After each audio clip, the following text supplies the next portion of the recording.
to hold our heads up high and beat the drum to what we love. Risk the fall, or we have felt it all come crashing down from far above. Stars are rising, countless worlds colliding, only one will take it all. Can we bring to fall the giants? Can we make the final call? We are the ones to ignite the darkened skies, the champions of the world that we defy. A solo ride, but the few who rise up high, and we all fight at the last light.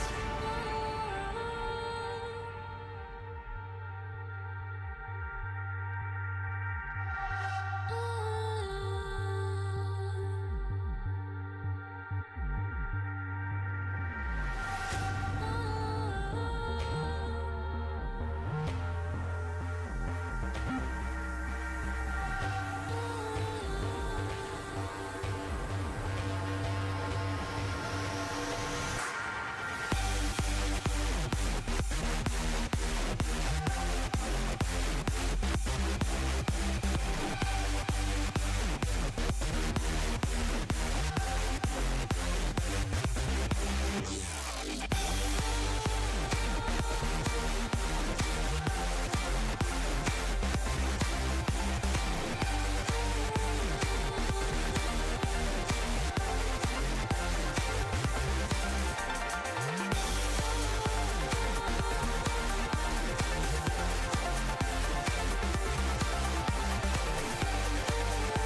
we went through a bad magical journey here. I'm Sufjan with Hawk, and today we're going to be casting one of the most classic matches of CBLOL history, and of course, it's going to be Pain Games versus Loud. How are you doing today, Hawk? Oh, Soph, I am doing amazing. It is a beautiful Sunday morning, and we are here having come so far in our CBLOL Split 1, and somehow the winners finals is none other than Pain versus Loud, a matchup that we just cannot seem to avoid in this region. Yeah, we do not. And let's have a look at the bracket as we have it on the screen here. Of course, because Pain and Loud were higher up, more Loud than Pain actually, in the seeding. Loud was the second seed, Pain was the fourth seed. They started on the round 2 of playoffs. Loud won against Red, taking themselves into winner finals as we are here, and Pain won against VKS. Now, you said it, it's unavoidable. This is like Thanos. You snap your fingers, you have Pain versus Loud in CBLOL. And I'm so excited because it's not on any place. It's the one place that guarantees the first slot. There you go. You are even in purple. So it's the first slot for the grand finals confirmed, which is huge today. Yeah. I mean, it truly just is ridiculous that Pain Loud is inevitable. Like, there is nothing, you know, there's seemingly nothing that stands between these two teams from meeting each other, whether it is an incredibly grueling series against Vivo Cade Stars for Pain, whether it's Loud seemingly dominating their way through CBLOL again, despite what was a shaky regular season. They finished second seed, of course, but like, these two teams always find a way to bring it together at the very end, no matter who's playing for them. I mean, 3 players across the 2 rosters being turned over between splits. But despite all of that, it's Pain Loud. We are here. It is the matchup that has become the definitive rivalry here in the CBLOL. And Loud, of course, has had Pain's number throughout time. But you never know. We always tell ourselves it might be different this time. It might be different, but one thing that's not different is how the rosters are looking. So let's have a look at the Loud roster first, because all of the players, aside from support, are the same from last split. Of course, the roster that guaranteed themselves the second consecutive championship title. Now, Loud has Robo in the top lane, Croc in the jungle, Tinos in the mid lane, Root in the bot lane with Redbird as support. Last split, he had Cells. This year, you have Redbird also doing really well. Yeah, and Redbird coming in, you know, as you say, having a great split, and someone that has not changed the fabric of how Loud plays, right? It's still good old Loud, just with a different flavor of support. It's the 3-headed dragon of Robo, Tinos, and Root that can all carry seemingly from any given game. Croc, Redbird trying to facilitate that. I think in particular, you know, in the middle of the split, there were some growing pains for this player coming in, but I do think bottom lane has actually been very consistent throughout the split, especially in the last few weeks. Feels like Root, Redbird have been on another level. Oh yeah, the synergy really has been unlocked, and you said it, regular season was a little shaky at a couple of moments. Still guaranteeing them second seeding is important to see that they continue to display the sort of consistency that you would expect from the twice consecutive winners. Now, looking at the enemies, of course, Pain, the team that has been facing Loud on almost every other grand finals of CBLOL. You have Weiser in the top lane, Carioca in the jungle, Jinkedo in the mid lane, Chita in the pod lane, and Kuri as support. Of course, most of them maintaining what you had from last split as well. Now, Kuri stepping in when ProDelta was the player to have the support role last year. Yeah, and you know, Weiser, Carioca, Jinkedo, this is the trio that has so many games in their match history against Loud, so many best-of-5 losses against Loud, if we're being honest, and you know they have a chip on their shoulder. The narrative remains the same every time, but so what makes this Pain Gaming so interesting is that this Pain Gaming does not win through these three. This Pain Gaming wins through this new bottom lane. Titan coming over to Pain, the blockbuster move of the offseason. He is the X factor that Pain was hoping that they would get to finally overcome Loud, and maybe he just can be that guy. 30% of the damage dealt on this team. He gets a quarter of the gold out of everyone on the team. They give him the resources, and they hope that he carries. Oh, yeah, and they are executing that just exactly as needed for Pain Gaming. As we're already on Draft Hawk, we have for the side of Loud going out blue. We go for Rel, Kalista, and the Maokai as their bans, while Pain Gaming has the Nautilus, Talia, plus Volibear. So a little spread out on every lane for both sides. Yeah, and when we talk about these two teams, the bottom lanes being, I think, a huge focal point for this series with the new looks down there, and Titan really needing to be the one to step up against a route that has been so consistent. Lucian has been 100% pick ban here in the CBLOL playoffs throughout the 23 games that we've seen so far. Bottom lane priority has been incredibly important. The Varus Ashe to answer, to try to outrange, outpoke, again, get prio in the bottom lane, always have ability to fight first for things like the dragons. That has been the win condition for teams here in CBLOL so far. Oh, absolutely. And I really like this strategy here because, of course, when you have Loud going out for the Lucian, you don't want to go too hyper scaling because Root can take advantage of that in the early game and just deny the way you're going to be developing throughout the game. So I really enjoyed the Varus plus Ashe. As you said, just going out for a straight out poke. The only two options for Lucian are Lucian Army and Lucian Milio. Lucian Army usually takes that priority if it's open. So there it is. Yep, I'm going to get snapped up. Now, other things up and available as well. You've got a myriad of jungle picks, things like the Vi, Wukong. You've got the likes of, Sejuani as well if they wanted to go the more tank route. In addition, playoffs Robo. Things like Renekton, Jax, that's a flex pick right there that can be taken. Robo is his most played in the regular season, was that Jax. And this is a player that, again, it was a weird limit testing regular season, but as things have progressed, Robo seems to continually be unleashed. And if anything has remained true over the last few years of CBLOL, against Pain Gaming in particular, one of the biggest pain points for this Pain top side that has played against Loud so many times has been the matchup Robo into Weiser. Robo seemingly always able to overcome the Pain Gaming top laner when it matters most. Yeah, and that's something that really screams about this matchup. When it matters most, you're spot on, Hawk. Now, Pain has the Poppy locked in, so in response to this, going in, trying to get access to the back line and just be present in denying your ADCs from Loud, Poppy says, nah, if you want to dash in, you're not going to come in. If you want to go any further, I have your ulti.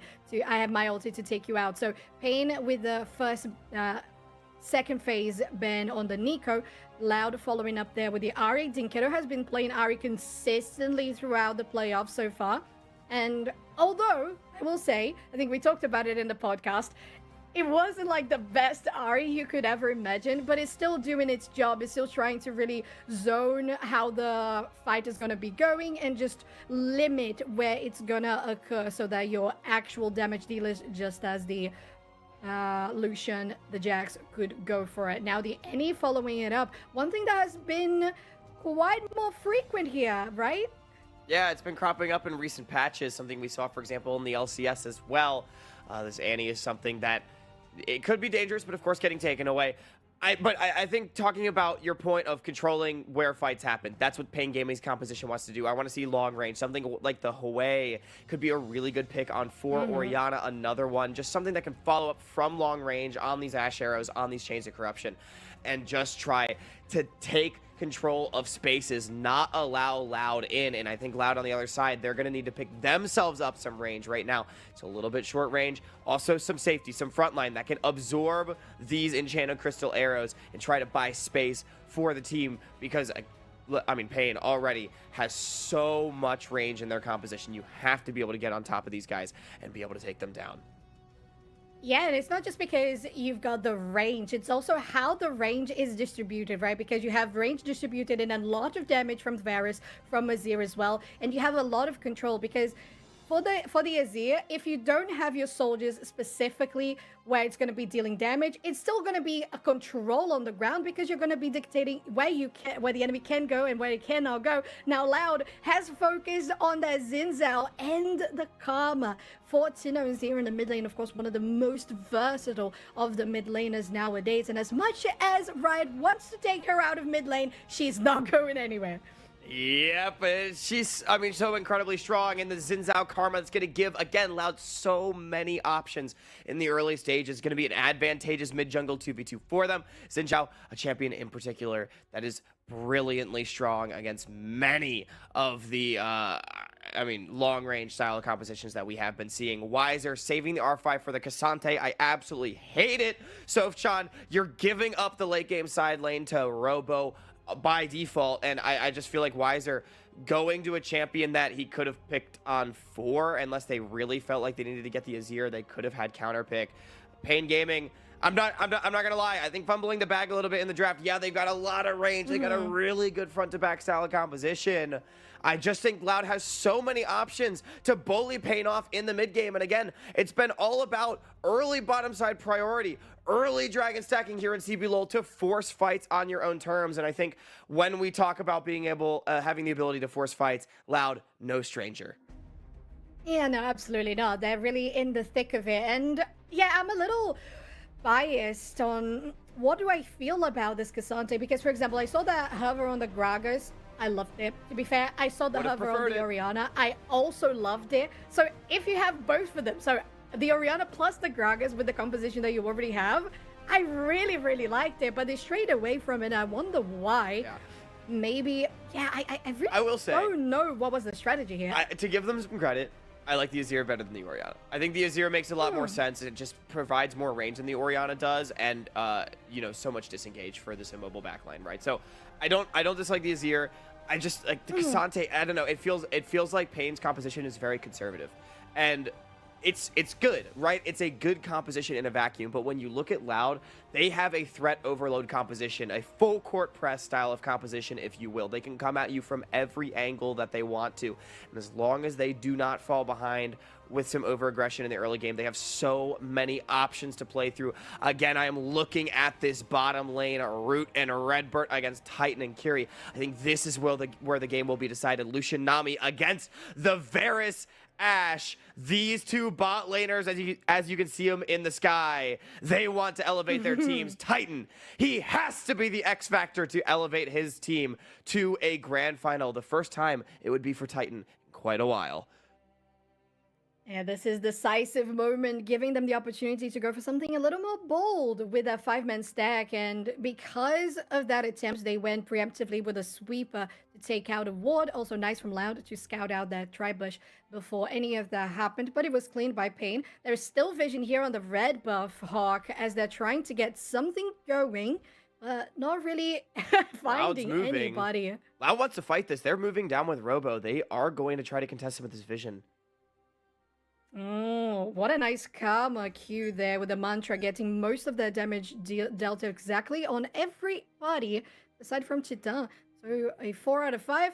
Those look like good odds to me. Now, Redbird getting slowed down by Kuti, trying to deal some damage back, but there's Robo and Tino's as well, with Wiser trying to get something into the backline, pushing them away. There's a heal coming out from Titan, and now trying to take down Croc would be the first blood guarantee for Pain Gaming. There's a ghost popped from Wiser, but not enough here, trying to get into tower range, but the ball lane on Pain couldn't finish it off. And although, as you said, Hog, Loud was trying to get engaged from themselves, Pain Gaming came out on top. Yeah, really good level 1 for Pain. I mean, Wiser able to buy so much space, and the double Hail of Blades working wonders. Croc desperately trying to hit level 2, but he's going to be denied by Titan and Curie. Look at that. What a control. Love to see this coming out from this bot lane, because you want to deny as much from the Lucian Nami, given that that is that power spike. As soon as the game starts, they are in prime condition to try and take it down. And now Carioca, what are you looking for? Trying to go onto tower range there on the bot side, while there was a TP coming out from Wiser on the top side, but not from Robo, which means that this could be good for Robo if they want to go for a quick reset. Yeah, I mean, but this is going to feel also good for Carioca, being able to deny 2 early camps. Croc just going to be behind in the jungle clear. The only saving grace for Loud right now is that Curie did burn both of the summoner spells. This Flashless Ash could be an avenue of attack, especially because Croc is going to have nothing to do other than gank due to the lack of camps available to him. But as long as they're able to keep him spotted with those hawk shots, as we can see one go out, Pain can protect their bottom lane. They can even take a cheater recall after crashing the stack, and they will be completely safe. I mean, we talk about the priority being so important. Talk about taking control in game 1 for Pain early on. That is insane. I really like how they performed about it. And it was a good attempt coming out from Loud as well on that full-on invade. Now, speaking of being bold, they do. Now, Carioca trying to go in. Root dealing some damage back. Oh, and there's an instant cleanse when you got that stun from Carioca. Oh my god, the minions blocked his way. And he has to flash away. Now, Robo going in, trying to get him range. But, oh, that's the move speed. Wow, Carioca, why did you say that? All right, that was a little ballsy. But then you guarantee that you're still safe. Nice rotation from Robo, utilizing that TP we mentioned. But I mean, it's just going to be a fully dropped creep wave to make that happen. Robo committing the teleport, no longer having that advantage, going down to the bottom side to get nothing. Thought he could have flashed forward on a Carioca with the counter-strike, but opts not to use it, does not get the kill. Croc at least will collect some of these minions, but yet again, it's a small advantage over to Pain. God, I like it. I really like it. You want to feel happy for a team that has the ability and the strategy to shut down a composition on the enemy side that is supposed to be so difficult to deal with in the early game. Now, we're looking at the stats overall, and most of those summoner spells that were wasted in the first few minutes, they are coming back. Now, Croc going out to the enemy jungle, trying to get some vision, and steal out those raptors, while Carioca is also positioning to that side of the map by see each other, but they're not going to be able to guarantee the Raptors themselves. And I will say, as much as I love seeing everybody's tweets, sometimes I just want to talk about the farm.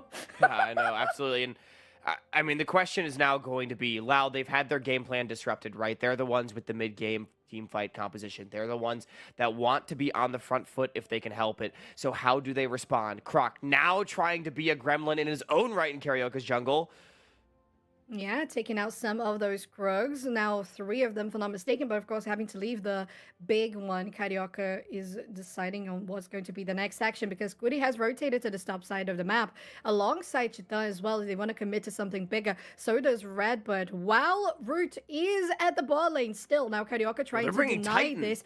Going out. Oh my god, yeah. They have everybody trying to get a stun here. Carioca, there's a bubble on you. And it might be Fast Blood. One auto attack would be enough. Flash over the wall for Robo. Oh, no. Can't match it. There's a Fast Blood coming out for Pain instead. And now they're trying to escape. Chita is very low health. That's a kill coming out from Redbird. And the Carioca Poppy does escape. And it becomes a 2-for-1 in this trade. Oh my word. So everybody just so close. A ghost popped by Bwiza. And Redbird with the Bromkek W escapes. 5 members committed topside for Pain Gaming. They end up trading advantageously 2-for-1. But what a crime that Carioca was able to live there. Ultimately, I think the play fairly even. Titan going to miss out so much in the bottom lane that is unanswered. But I mean, Carioca, he is 1 HP. Someone just flash auto him. Robo tries, not able to get it. Carioca ends up walking away. At the very least, Loud still trades 1 for 2.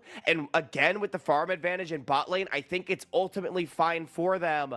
But that could have been so good for Loud. We talked about that question of how do they respond to the disruptive level 1. That was, in theory, a great response. Execution, not quite there. And to be fair, it was also numbers advantage that Pain had because they knew, okay, Croc trying to get some of that slow onto Kuri, but Kuri is the one dealing the slows here. The game pause coming shortly to the look at the crowd. They're like, what? What's up? What's going on? I mean, hey, everyone knows Pain Gaming and Loud, 2 of the teams in the CBLOL with the most loyal fan bases, right? They are showing up for their teams. You'd have to believe, again, this is a rivalry that is, I mean, at this point, I would say fairly historic here in the CBLOL. These 2 teams, some bad blood between them after what has transpired in the last 3 consecutive grand finals.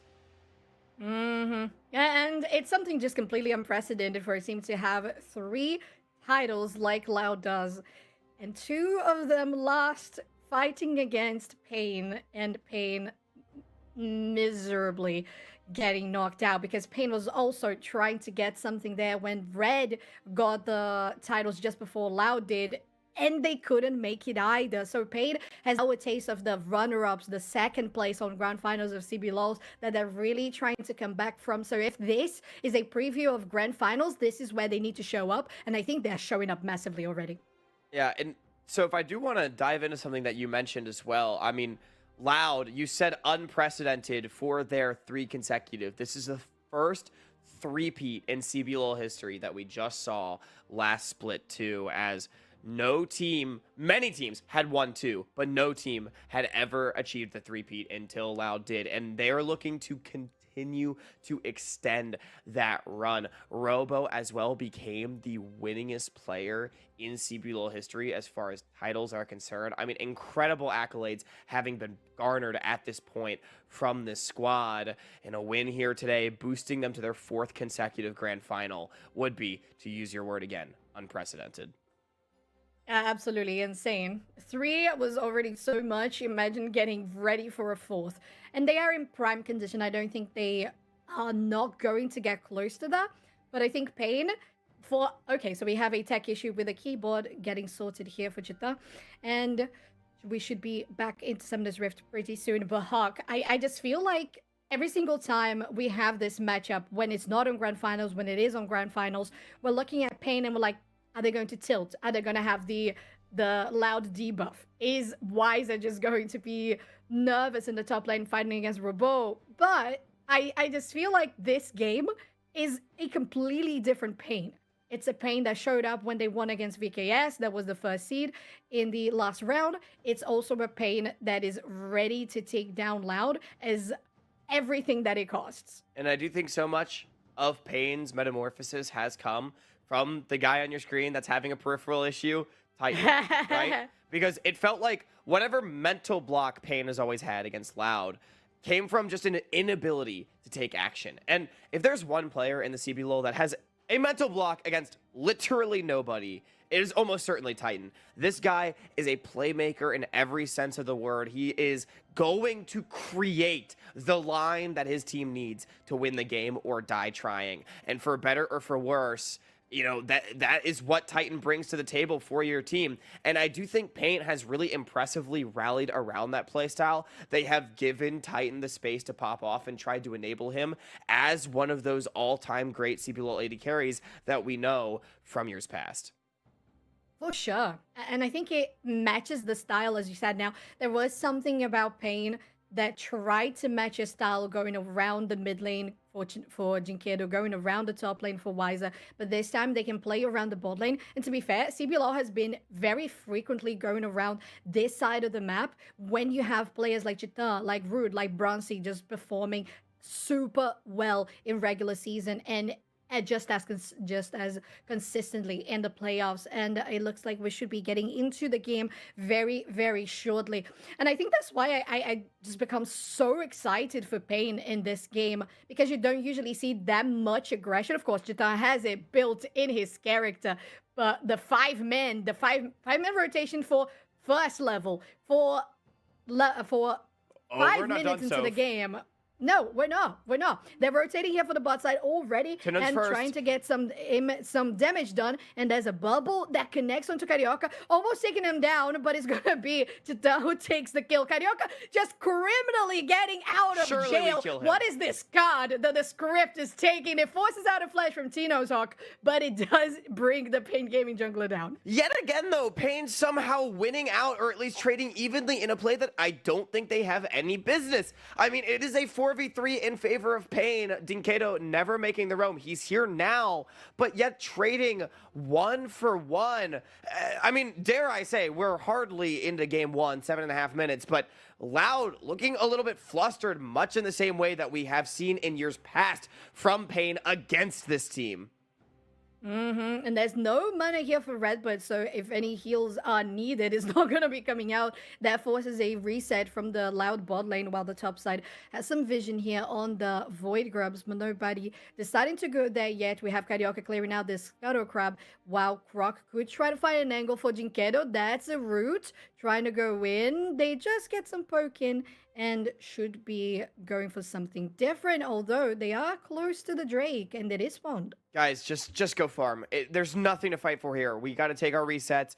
There's lots of jungle camps on the map. Hey, look, I'm down for the CBLOL scrap. Don't get me wrong, but I don't think that this is our moment. Carioca, though, I think having a really nice game number one. It all started with the invade, really throwing Loud off their game plan, causing some discord, perhaps, within their ranks. And it's Tinones that's first here to the fight. But again, Carioca just playing so well, recognizing that he has no ticket out, so may as well go in and try to trade something back, buying so much time for the team while Croc goes down. And not only that, Curry, Titan being able to trade up in HP against Root and Redbird on the exit, allowing them to deny yet another creep wave from their Loud bot lane, forcing them to reset. Now they're up a solid wave and a half in terms of farm. They're going to be able to extend that when they collect these creeps as well. And Pain feeling really good about their position in this game. Super comfortable, especially with how the wave has been crashing there on the bot side. They have so much vision in regards to bot side river. The Scuttle Crab plus the pink ward now actually just taken by Root, I would say. And that could allow some breathing room for Loud to try to decide what's going to be their next step. There is a ward coming from Wiser in the Void Grubs. And I agree with you, Hawk. There's just the knowledge of where you need to be fighting and where you do not. And I think that now taking that advantage here on the Drake gets Pain in a good spot to start it out. Yeah, we could see the gold toggle Titan being the strongest one in the game at this moment. We talked about the importance of dragon stacking and bottom lane priority. Titan, Curie having that control. They're going to be the ones that start stacking these dragons early. Croc just coming out of base. No answer from Loud on the opposite side is huge for Pain. At the same time, you have Robo trying to push out that wave as much as possible to maybe allow for a rotation here for Croc. As soon as they finish these Krugs, getting the buffs here on the bottom side of the map could... It's still funny, though, because the timers are still taking a while on this side, so I don't understand what is the decision-making here for Croc to go bot, because I still think that Chita and Kuri are very much aware that if they want to try to do something, they are safe. I mean, Croc doesn't really know what to do on the map. No camps alive. Yeah. No lanes to be able to gank. Resets are desynced between him and his bottom lane as they base the wave after he arrives back on the map. Yeah. I mean, again, I think it all goes back to this level one. Pain disrupted what Loud's early game plan was, and Loud, they've been trying to improvise, figure it out on the fly, and for, the most part, they've struggled to really find their way in. A lot of defensive vision as well. Not going to have access to so many of those plays. Again, not able to take the Void Grubs on the opposite side. They are definitely floundering. And again, they have the composition that wants to be on the front foot in the mid game. So they need to start finding things. 11 minutes in. They do have gold on Tinones. Root, having at least a couple tower plates to his name. They are by no means out of the game. They just have to start trying to open things up. Yeah, and speaking of opening things up, is Wiser just leaving the top lane already, going into the Fog of War, trying to get an Emperor's Divide, and they managed to do it with a stun straight onto the Sand Soldiers, and that is a dead Tinos. Could even try to get Croc and Redbird as well, but their movement speed, Crystalline Arrow. Are they fine though? Oh, there's the Chains of Corruption. They're gonna go to Redbird, having to use their heal, but it's still a kill for Carioca onto Redbird's Nami. Now continuing the push, Jinkedo could go over the wall, taking damage. Now there's a piercing arrow to finish it off. So close, and the auto attack with the W is gonna be enough. Now 6 kills for Pain versus 2 for Loud. Man, and some huge mistakes coming up from Loud. Pain, beautiful punishes. Tinones not flashing the Emperor's Divide in mid, and Redbird not flashing the Chains of Corruption. This is just simple stuff, guys. Have to be able to get out of those. Croc going deep on the re-engage as we're going to go back to the beginning. Tinones just getting dashed on by Jinkedo, not having the fast fingers to be able to get the flash out and stay alive. And Crystal Arrow lands on a Croc, and Loud should be fine. These 2 kills should not go down, but Redbird likewise not flashing the chains of corruption, and Croc trying to buy space for support ends up just going too deep, giving his own life away, and somehow it's 3 kills unanswered over to Pain, full control to them in this mid game. Hey, look at that celebration from Chita. That was so good. And I agree with you. It should have been avoidable. It should be the type of style you see from Loud, just being very reactive, but that's not what's happening so far. Now taking some damage into the tower range. Just 1 auto attack would be enough. There's a little bit of shielding and healing here from Ryza. And on the other side, Robo also escapes with very little health. And every single time, the rotations from Loud have been just slower. Yeah, simply slower. Pain has had full information about everything that's going on. They've had their number this entire game, starting from the beginning. Lane swaps coming out now, swapping root over to mid. Maybe they can try to leverage that Lucian to bully these double AD carries off of the mid waves. That is what you pick this Lucian for, and that's what Loud needs to start doing. They've got to just get first rotations, start taking control over Pain's jungle, because if the game continues to go like this, it's definitely going to be a Pain Gaming 1. Yes, it will. There's still the last plating here, going out for Tinos in the top side, while both mid laners have rotated, and bot lane is in the mid lane. Everybody just getting the usual sops around the map, because we have reached the 14-minute mark. No platings to be found, and most of them that were guaranteed by Robo alone on that top side against Wiser. Yeah, and Void Grubs not taken at all from either team. I think something you'd be hard-pressed to see here in Season 14, but both teams just recognizing the importance of the bottom lane and playing so heavily towards it. And that's definitely paid off for Pain. Again, Titan, that golden ticket that Pain wants to try to overcome Loud for the first time in many, many years. 2-1-3 has the highest CS in the game as well. The 80 carry for Pain online. Going lethality Varus here in Game 1. That's going to be a lot of damage. You don't have any true tanks on the side of Loud. Of course, you have Jax with that Counter-Strike, but it's also something that can be worked around when you have so much CC chain and so much lethality damage for Pain. Now Loud has to disengage on their Herald on the bot side. Some damage coming out from Wiser. Now 2-0 with that Frozen Gauntlet is going to be able to deal with the Jax much, much easier. Yeah, and I actually don't hate Croc at least just trying to leash the Herald for some sort of response out of Pain, but ideally, you want to play on mid first. I want to see Loud play through mid, play through root, allow this Lucian to dash forward, find a health bar chunk, and then move into the river with the health advantage, positioning advantage. If you can do that, Loud's composition will still have room to function. Again, they're only down 1.5K. It's not like this lead is remotely insurmountable. Pain simply with an advantage that they need to convert. Game far from won. And looking at advantages, there's a TP can out for the bot side. The Crystalline Arrow goes wide now, getting the stun onto the wall, and the Empress Divide. Robo has to go over as well, but it's going to be an easy kill. Although Wiser was almost taken out on that attempt, it means that Croc being on the other side of the map, this should be the second Drake for Pain. Yeah, at least this one's not going over unanswered, though. The tower should be traded as well as Rift Herald for Dragon. It really just is the kill extra in the pocket of Pain. Robo, he tried his best to stay alive. Unfortunately, was not enough. Pain, they do still find themselves yet another advantage. Dinkato now 2-0-3 on his Azir with the second kill getting picked up. Looking so good here for the mid lane, and because you have that composition you mentioned at the beginning, Hawk, they are really building for an unbreakable team fight in this mid game as we're getting into the 17-minute mark. Things looking really good, but that Herald should be popped somewhere, wherever we see that coming out from Croc. We'll see what's going to be the next steps, because of course they need to try to get a shutdown on any of them. Almost, so all of the damage dealers on this team, all of them having at least 150 gold bounty to their name. Yeah, and I mean, when you look at the win conditions for these teams, you mentioned the team fight for Pain going to be so strong, and for Loud, it's to get this unanswerable Jax on a side lane. It's to have a Lucian that is able to fully control mid waves, not allow Titan and Kyria to step up. And when you look at either of those win conditions, you start to wonder, are either of those going to come online very soon? Both these characters behind against their opposite numbers. Pain, they have the driver's seat, and they just need to continue stacking these dragons, right? The first dragon was taken rather late. They are at least 8.5 minutes away from the soul, so perhaps that'll give Loud time to get some items into their back pocket and start trying to take that control, but they are a long way away. Yeah, there's still quite a lot of League of Legends to be played in this first game of our best of 5.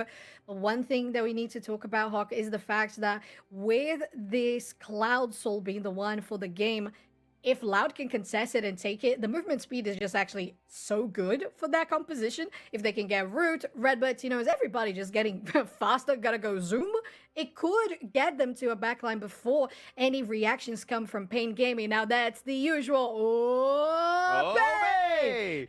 In the mid lane. And Loud crashes that one. Tier 1 almost down. At the very least, Loud attempting to play through mid, understanding that they need to take control of this lane so that they can at least fight for space in the river. They're not able to get the full tower, but it's something.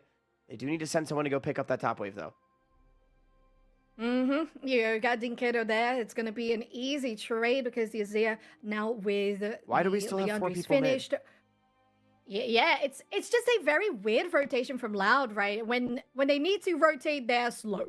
When they need to find where to go, they are also slow. Now there's a crystalline arrow going out to the mid lane, hitting Redbird. Oh, now this is there's scary. an insane amount of damage on the piercing arrow and flashes away. Now it's a kill for Croc, and they escape while taking the tier 1 as well. Wow, and Loud actually able to make it happen. Root again playing so well in many ways, especially when Loud was struggling during the regular split. He was the one trying to elevate them, finding so much damage onto Titan as Croc is able to pick up the shutdown. They trade the top lane tier 1 for mid, a trade that will most certainly favor Loud. I was not sure if this play would work. This was the commitment, keeping Tinone's mid instead of rotating towards top. They do find Titan in the end, forcing the flash, I believe, off of Carioca as well in the end. No, okay. Still has access to that one, but still, summoners off the Varus for this dragon going to be so big because the investment outside of time was actually fairly minimal for Loud. It was only a few ultimates burned. They will have all those available for this soul point fight.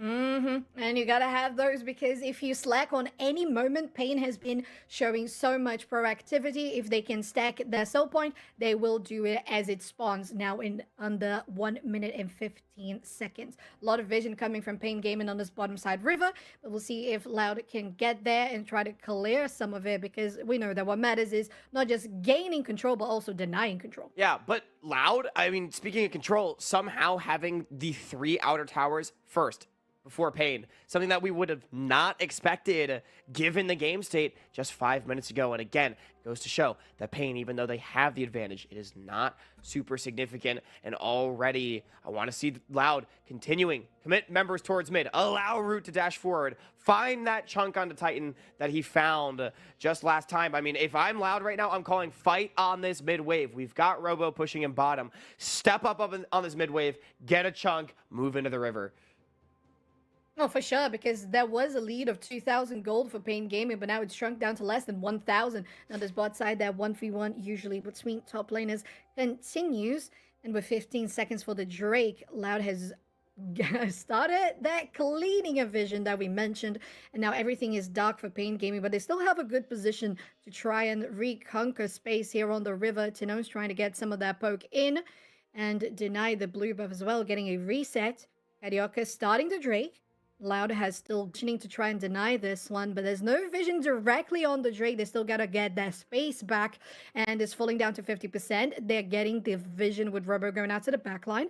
We'll see what's going to be the first step for this one. If it's calibrated, Carioca on the smite, and they get Croc away. What a lovely play, and there's a stun onto the wall. Root is almost down with a piercing arrow, but it's not enough. Now they're trying to chase after Redbird, and Robo's in the backline. Gets the stun. Now over the wall as well. Croc could be getting them. That's a kill for Redbird onto Dinkedo, and it's a shutdown at that as well. Now trying to get something for Robo. You're not gonna get out of this alive. There's a flash away from the stun, and now Wiser might be the one to be taking down this neck connect. Robo's still going onto the bot lane, and that's a dead Cootie. Now that's another one. A triple, could be a quadra, and Wiser is just one hit away. It's gonna be Root who takes them down, but what a fight for Loud. Unbelievable fight for Loud. You can say that again, Soph, as somehow they find the ace despite the positioning looking so scuffed early on. Croc getting ejected from the fight. Root getting taken so low. But it's the solo laners from Loud that end up carrying. And we said it before the game started. They are a three-headed dragon. Even though Root is oftentimes the most consistent, he is not the solo carry. This lethality Varus simply was not able to do enough. Loud now onto the Baron. Pain, they have members respawning. TP available for Wiser, but I think the Baron already going to be gone and in favor of Loud. That's an easy one. You don't have your jungler. You might as well just concede that one. Of course, there was still a attempt from Jinkedo trying to do something about it, but it's a easy take on the Baron and such a good read as well. You win a fight like that, you rush straight to it. Now, Hawk, talk me through this. I mean, this looks so good. For Pain, they get the dragon because of the Nice Keeper's verdict. They take Root to 1 HP, but just look at Tinones and Root. They're able to find so much damage on the exit. Those Mantra Qs doing a ton. And Robo is able to dive in 1v4 and stay alive, more or less. Loud also doing a great job of controlling the space of the fight, denying the minion wave in mid, denying any sort of escape. And this Jax somehow reaching a point this game where he's simply unanswerable. Solo laners for Loud doing a ton of work as a triple kill comes down for Robo. And suddenly, Hawk, that 2,000 gold lead that Pain had in the early stages has been a catastrophe just this last two fights. 3,000 ahead that Loud has got themselves, with that being 1.6 just for Robo against Wiser and for 1.1 for Root against Chita. Now they're trying to get some pressure here on the enemy jungle. Loud pushing in and clearing out vision at least. Carioca's waiting for something with a Hextech Flash to go over the wall, but you got to be careful about this. There's not much vision that you have on your own jungle, and of course with Robo and that Baron buff on the bot side, you're just as easily protected. And I mean, something that has always impressed me about Loud is despite the good start this game from Pain, Loud, such a resilient team, one that seemingly always scales. You just cannot deny these teams in the playoffs, seemingly, as it is Carioca looking. It's very, very close. The Cheese Corruption go wide. There's the Carioca going over the wall, but it doesn't connect. Very, very unfortunate. Even the Crystalline arrow doesn't really do much on that fight, while Robo is pushing out this tier 2 bot side of Pain, just like scattered ants trying to decide what's going to be their focus, where they're going to move out next. But Loud are the ones reading it first. Tinones could try to get something here in the mid lane. Of course, Wiser not taking as much damage as your squishies, but this tier 2 should be gone in any minute. Yeah, I mean, after that attempt doesn't work, Pain, they've just got to sit here and take it at this point. That was their attempt, but the Enchanter Nami just doing way too good of a job of keeping Root alive. And now it's going to give Loud full access to CG's towers. There's a minion wave pushing in top that I would have liked to see them move towards to potentially take down that last tier 2. But regardless, as the Baron wears off, they will take their resets. Plus 3.3 thousand is the power play, putting them in firm control, 5,000 gold in the lead.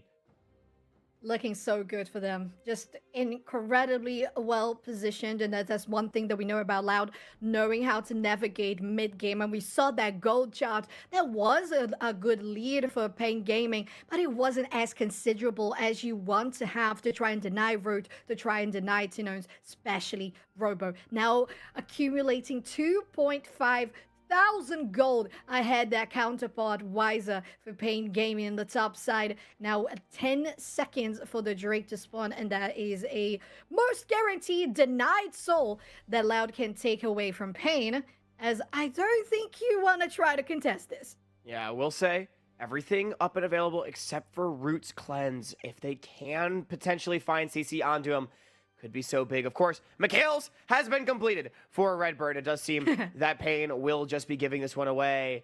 And so as the game likely to slow down yet again as I say that. Okay, Carioca will walk away. Everyone going to be fine. But I want to go back to this Cassante pick. R5 Cassante for Wiser. This is a comfort champion, something that Wiser knows he can perform on and have good effect. But it is countered by the Jax. The Jax will always outscale, become a menace later on in the game. Weiser had a couple of nice plays in the early stages, sure, but I mean, at this point, Robo at the top of the gold charts. We said in the pregame that Robo has oftentimes against Weiser been the issue or one of the main issues for Pain every time these two teams match up. And I have to wonder now about this pick, giving over Jax, not really counterpicking it, not really beating it hard enough, and letting him come online to now be the biggest carry on the side of Loud. Yeah, and it's just escalating and escalating. The 2,000 into 2.5, 3.1 thousand ahead. It's just insane. Now, that pressure that you want to see from Pain is getting some of that attention towards Robo. But at this point, they have 3 completed items. It's just the Jax that's doing so incredibly much. And because of it, Loud is leaning towards this big juggernaut to make those plays around. And we saw it in the fight. 1v4 doesn't even matter. They take a triple kill and they get out alive as well. Now Croc trying to get some of that pressure around the Baron pit. They have good vision that Pain hasn't been able to deny just yet. And now Chita going in with their ulti, burning them down to 20%. Chita also has to use their chains of corruption and they escape. They're going to have to reset, and that's a huge advantage for Loud. I mean, it's just so well done. Titan, or rather Root, understanding his role, just trying to keep Titan off the way, find that health advantage. Going to give Loud full control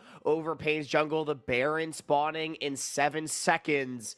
They'll always be able to drop back towards that and start it up. Pain going to be forced to face check. Face checking is not what you want to do, but it's kind of what you have to do. Now, why is that bringing some of that attention to the top side? Well, Pain is trying to reconquer some vision in their own jungle. Not much yet to get even remotely close to the Baron pit, so most of that priority is going towards Loud, trying to get some vision. There's a stun on the wall. Getting Croc, it could be huge. Now, they're still getting so much of that healing back, and the TP from Robo in the backline could be monstrous. And the Emperor's Divide gets them out for a little bit, and Carioca got a good stun, but they have to still go over the wall. Robo is going to stun them all. 4 members, but they have to flash away. Croc could still try and do something, but they're going to take damage dealt to them back. And Pain Gaming escape. To be fair, wow, how did they escape? Weiser was sacrificed, though. Weiser dead for 35 seconds, but with the health bars being too low, I don't think there's any Baron start here for Loud. It's just going to be a reset and set up for the Dragon, more than likely. Pain, to your point, though, Soph, does at least survive the engagement. But wow, what a close, intense moment as Pain forced to face check, but not punished incredibly hard. Yeah, so good.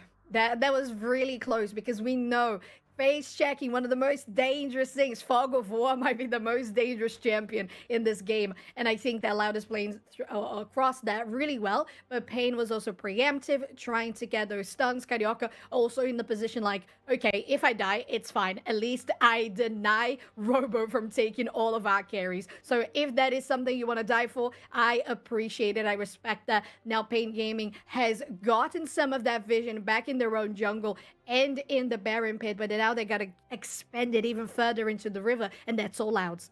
Ooh, Loud, though, continuing to, prioritize this Baron area, not moving towards the Dragon just yet. Pain going to find their way, and I will say that last fight was Summoner Spell positive for Pain. Curie, sure, burning his flash, but Root, Redbird, and Robo not having access to theirs if anything is to break out.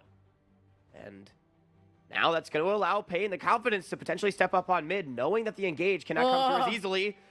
Yeah, and it doesn't. It's going to be a chain of CC coming out from Pain, and Croc could be denied at this very second, and it does. Now, Tita is going to knock them out while Loud is still in this outer bush, trying to decide what's gonna be the next step. They don't have a jungler, but Redbird's still trying to get some of that vision back. Robo is alive, so is Tinos. They're taking damage from the Baron, stacking it down, but they have a smite, and Loud doesn't. Now they're trying to get something out of it, and it's gonna be a confirm from Carioca. Now Weiser goes down, and it could be another one as well. A double, a triple. The Loud denies out of Pain, and only 2 members have Baron buff. Yeah, and I'm gonna be honest, I think Loud takes that every time because now they can deny the soul Pain after taking down the enemy jungler instead of just taking control over the bottom side river and potentially securing that for themselves. They got greedy. They went for the Baron, but Baron for 3 trade is not really worth it.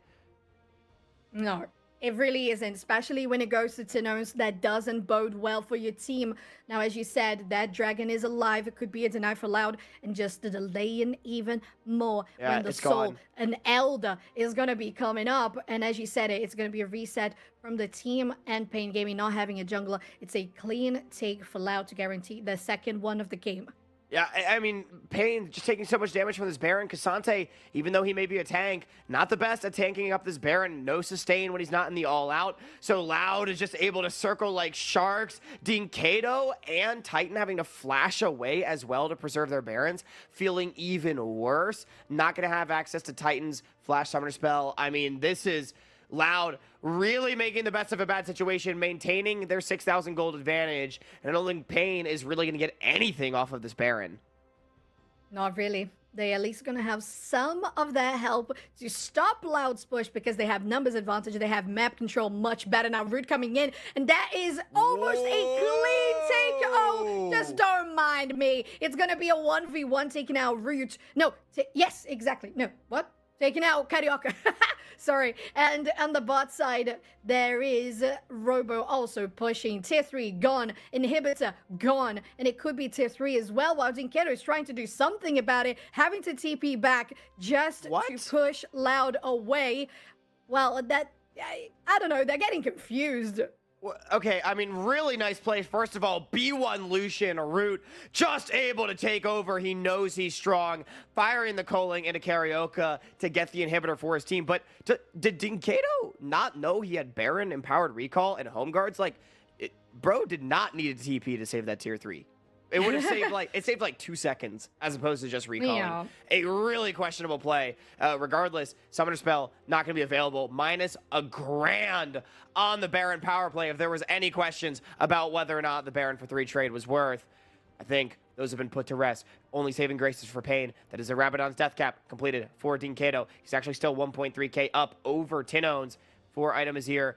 4 item Varus. I mean, maybe there's a way in. It just feels like compared to Loud, their consistent DPS so much lower. Their fight win conditions non-existent outside of one-shotting someone before the fight starts. And there's exactly as you said, there's just something about how Pain has been trying to fight these and getting the one-shots that they just don't nail it. You got the Chain of CC, Crystalline Arrow, Chains of Corruption, and Croc, for example, when they're trying to deny that Smite, they don't die immediately. So that takes even more time, more resources, more summoner spells, and it allows for Robo to come in, Root to come in, and now that's what Loud is doing, going out to the top side, trying to deny some more of control of Pain over their own jungle, trying to take down this tier 2, but they have a lot of pressure all throughout, denying the vision from Pain as they are completely isolated in their own base. I mean, so I'm going to be honest, I think this comes down to, I think Loud had a better draft. I said it at the time, and I still believe it now, right? Like, Xin Zhao, such a good pick into this long-range follow-up. It's so hard to find those picks into a Mikhail's, into a Cleanse on the other side, Crescent Guard to buy space. Who are you supposed to go after? Nobody, right? It just feels like there's not an easy target. Loud has proven that theorem to be correct. And again, I mean, when you're, for example, R5 and Cassante into Robo's most played Jax of the entire split. Like, is that the prep that Pain had? Were we not expecting a blind Jax to come through from Loud? Or it just calls into question what the prep was, why it was this for Pain, and the fact that it has not worked, this comfort style of composition, definitely means that adjustments need to be made. And I mean, it's just very surprising to me that Pain willingly put themselves in this position in this first game. Yeah, I'm totally on board with you, Hawk. There's something that doesn't feel super good about the pick. And not just that, it's just confirming even more that without denying Robo the place to grow, that's where he gets 4.6 thousand, that he's ahead of Wiser. And the Cassandra's just not doing anything at all on the team fights. End up being the scapegoat and just dying for the squad while you try Carioca to maintain that smite available. Speaking of 45 seconds for the Drake to spawn, could be another deny from Loud, or it could be Soul for Pain Gaming, as they're still trying to get the space back in their own jungle and some vision as well in the river. And I mean, Root is just frontlining like crazy. He knows that he can't die. He's got both of his summoner spells up.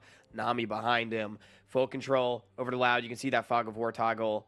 Nothing visible right now for Pain. Honestly, I think they just give up this dragon. It's still not a soul for Loud. No reason to face check into a Lucian culling and die for a dragon that won't win you the game in the first place.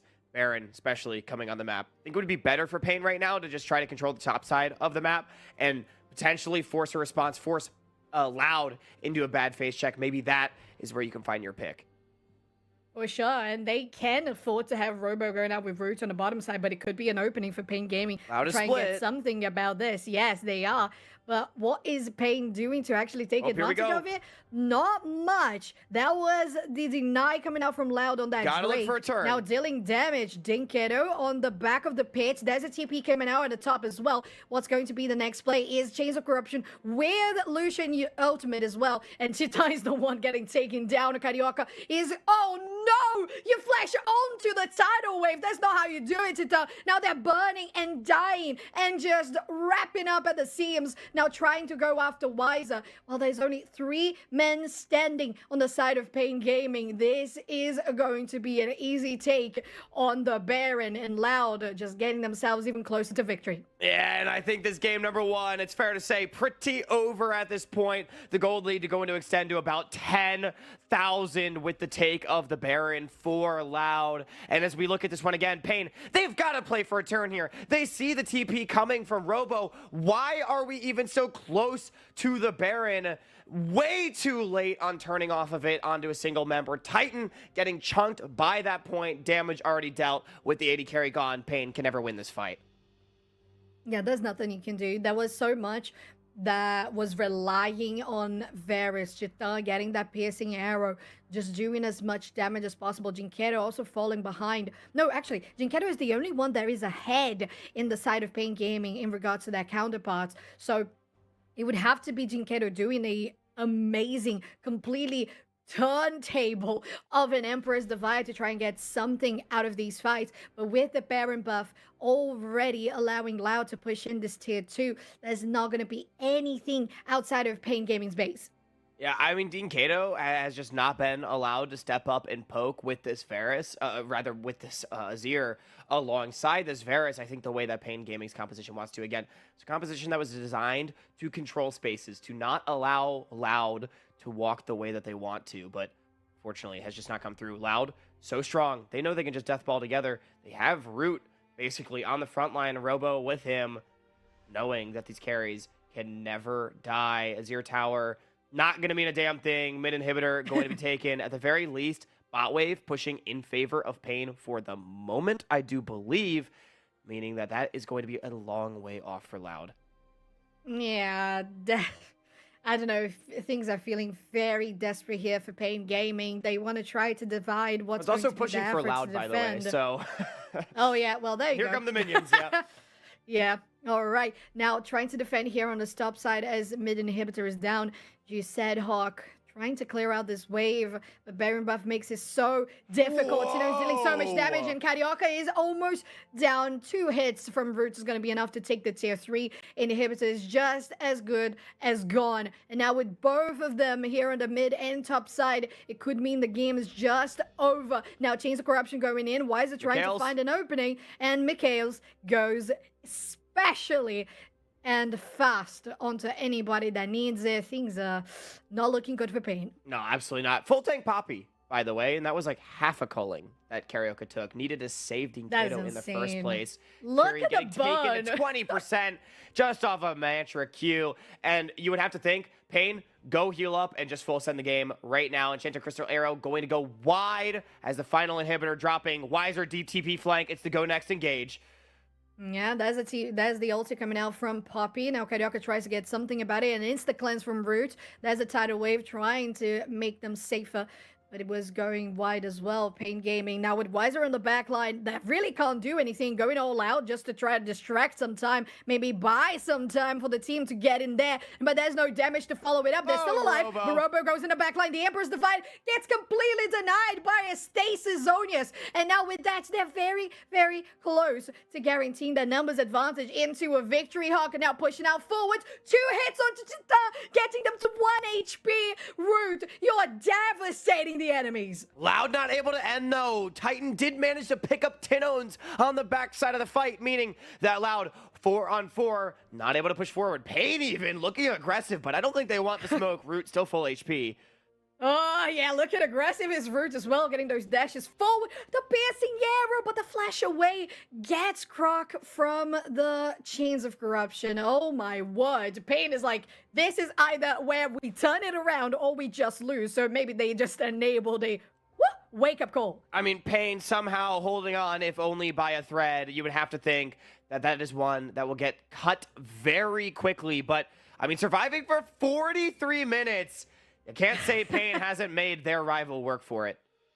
Still 9,000 gold ahead that Loud has, and Pain Gaming making them work for it. That is insane.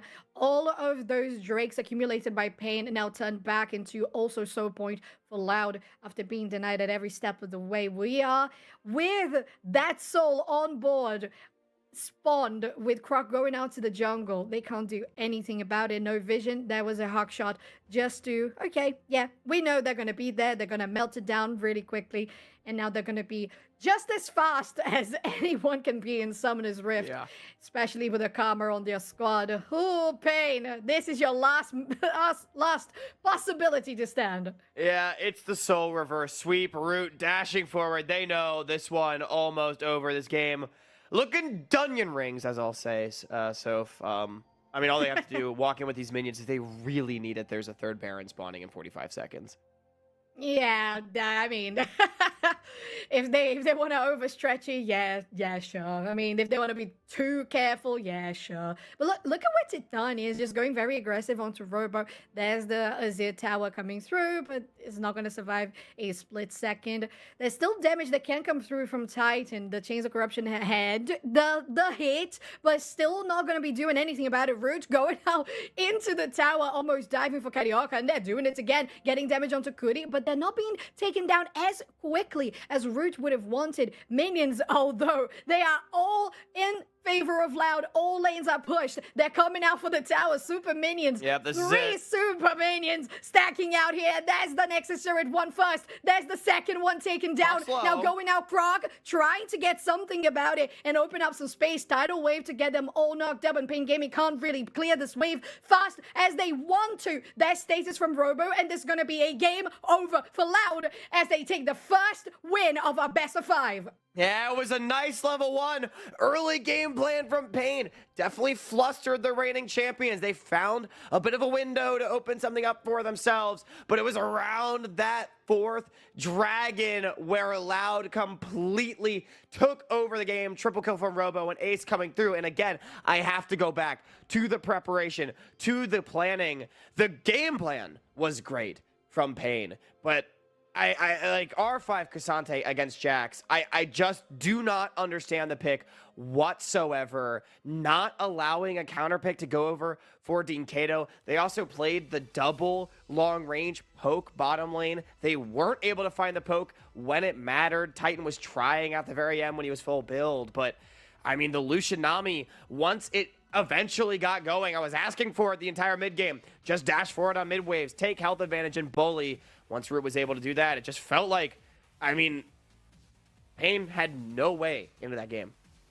No, they really didn't. And one thing that really speaks for itself is the gold advantage. When you have Pain feeling comfortable in the early game, having those 5 stacks, bottom lane, top lane, all that jazz that was working out in favor for them, they could maintain 2,000 gold ahead, slightly, around 15, 18 minutes. When we got to like 17 and Loud got that fight back, they didn't just get 1, 2, they got like 3,000 gold ahead on one split play. So that's just something that Loud knows how to do with getting the lead back after being behind that Pain game and couldn't really extrapolate the early lead to make them work more for it.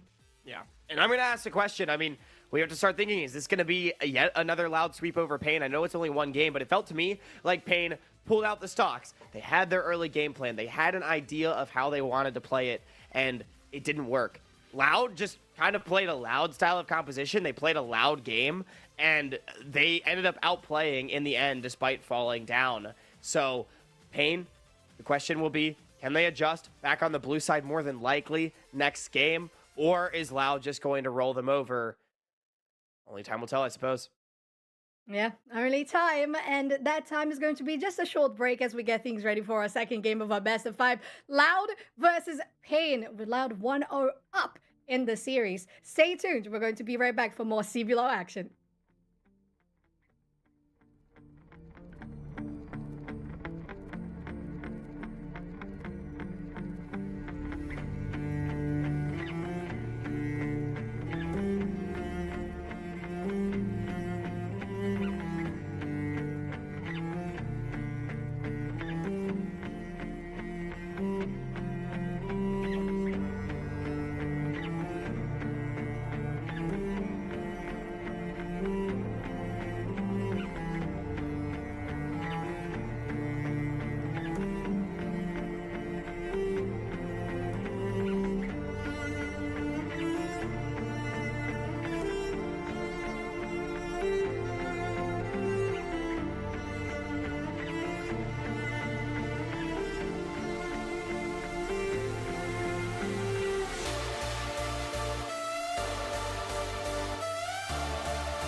Welcome back. We're about to go Zoom because draft. Oh, welcome back. Sorry, I think I spoke before mics were hot, but welcome back. We are going Zoom on draft because it's already on screen. Players are eager to have this one going. Payne chose red side, and they're going for the Lucian plus Talia and Nautilus bands, while we have the Rel plus Kalista and Varus on the side of Loud, and the first B1 Maokai.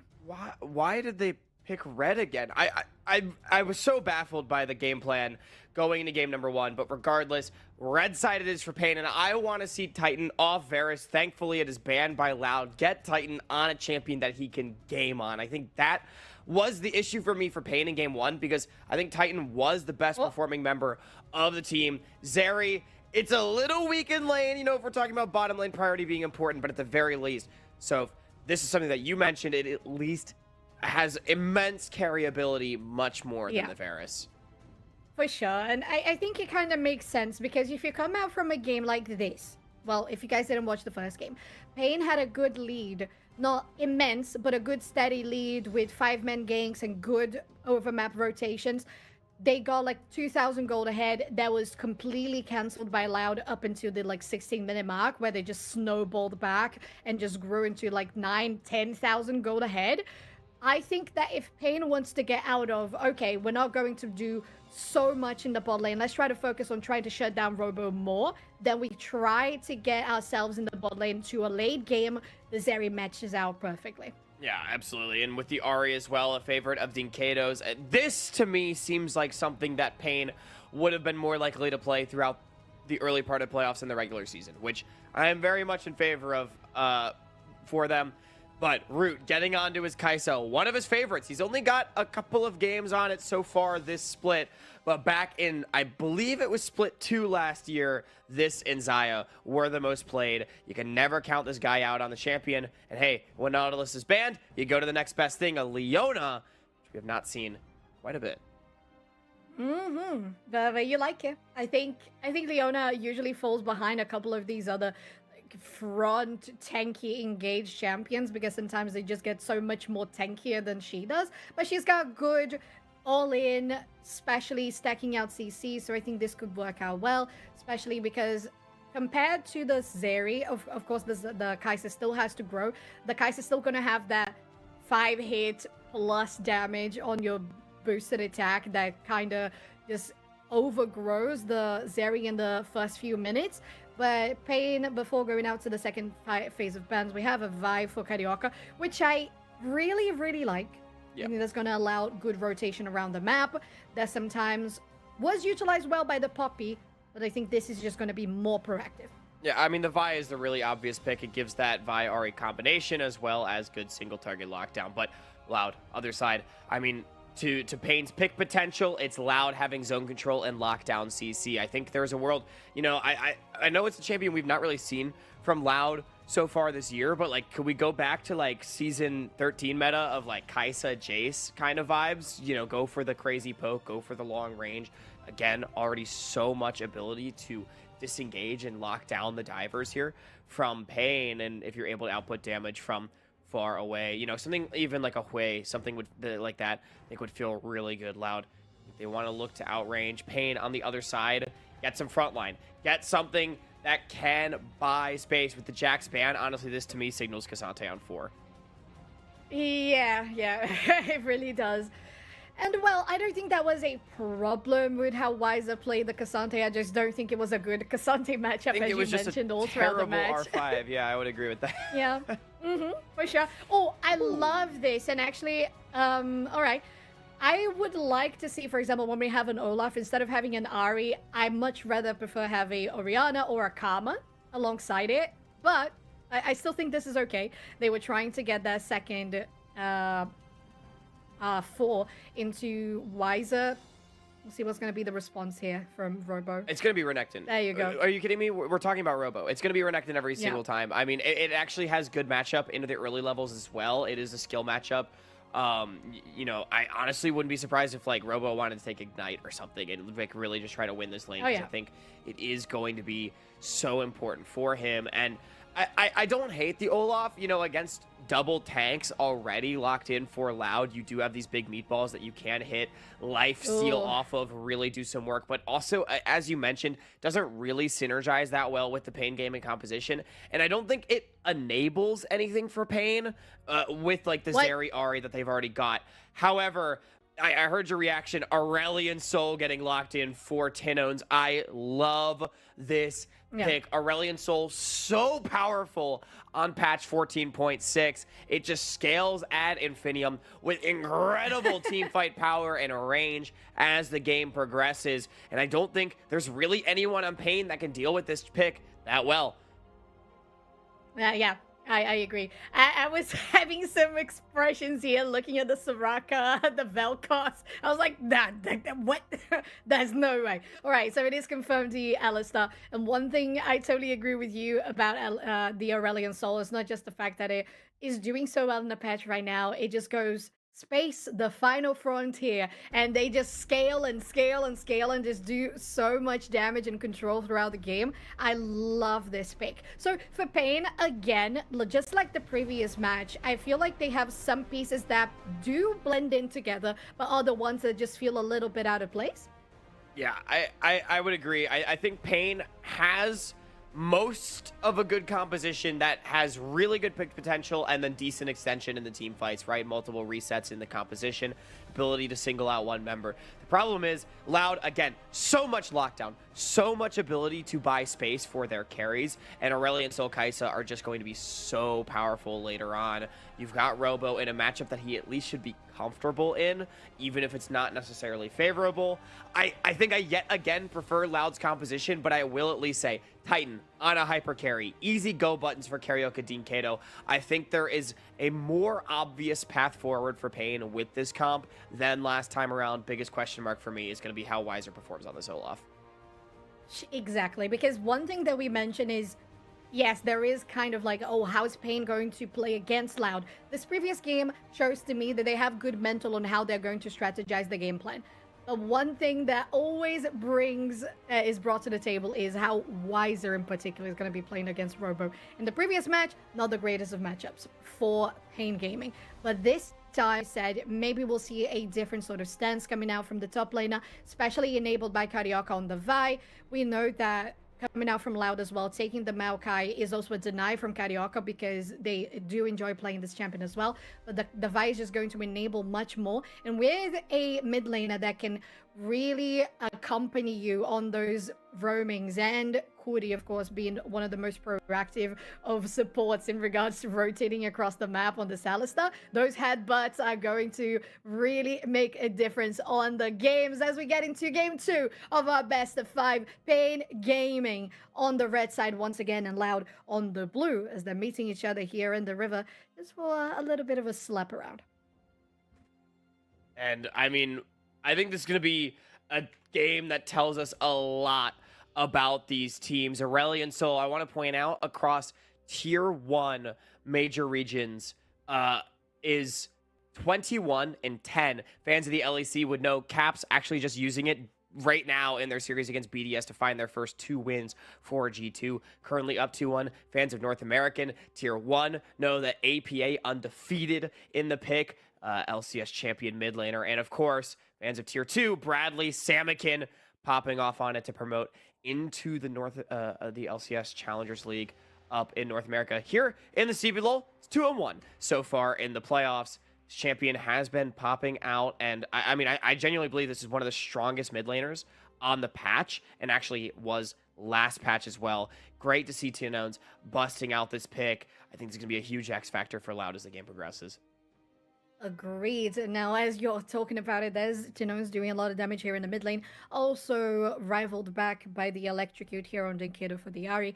But overall, what I want to see in this game, Hawk, is how Karioka is going to be repositioning in regards to helping out this top lane, because that's what they're doing already, clearing out their bottom jungle, rotating to the top side, and Weiser already also doing well against the Renekton in the other game. Oh, they're going in. Okay. Yeah, just a little bit of heavy trading as bot lanes hit too, but junglers, as you mentioned, Soph, moving towards the top side, recognizing that this Weiser Robo matchup, I think, is going to be the most important one in the early stages. but towards mid. What a nice charm. Yeah, that going, forcing out the flash. It was also a flash from Carioca to try and connect that Vault Breaker, but because of that nice setup charm, that's why you get to force out Tinos. Probably going to head back with ATP. Yep, favorable trade though for Pain. Once they hit level 6 on Dinkato, might be able to make a repeat back towards it. Carioca, though, not likely to have the cease and desist online before the flash comes back up. So small wins there for Loud at the very least. But again, I think this top side going to be very important because while Root against Titan, I think the featured matchup perhaps of the series, specifically in this game, I mean, whoever gets ahead between the Olaf and the Renekton can very effectively dictate this game, take over in the mid-game fights. Neither team, I think, going to want to let the scales tip in either direction. We have one main difference here for Chitan versus Root. So we have Ghost on Root and the clans for Chitan, of course, with the amount of CC that you have for Loud. And as we're talking about it, Croc is going for a quick potential invade or just skite around to check where Carioca is. And they've already reset, cleared out the full jungle. So a little bit ahead in regards to that rotation. We're heading straight for the bot lane as Wiser is doing a much better, more consistent job here at the top side fighting Robo. Still, they're maintaining a lead against the Pain Gaming top laner. Yeah, Weiser is going to be down like 10 CS, so he is still a little bit behind. But, I mean, nice move from Croc, just making sure Carioca not there, going again his top laner in the crash, buying Robo the opportunity to take a base, get himself a nice cheater recall, cloth armor, brown bag boots, longsword going to come through for this Renekton. And, I mean, everything going to be okay. And, again, to talk about, you know, expectations for these teams, right? Either one of these juggernauts could definitely take over the game, but I think it's really going to be about the Aurelion Sol and the Zeri are going to be the big late game carries, with the Zeri, Renekton, Olaf, Vi, Ahri, those kind of champions having the big effect in the mid game. I think both these teams just want to get their mid game carries online sooner than their opposition so that they can bridge their late game into an advantageous position.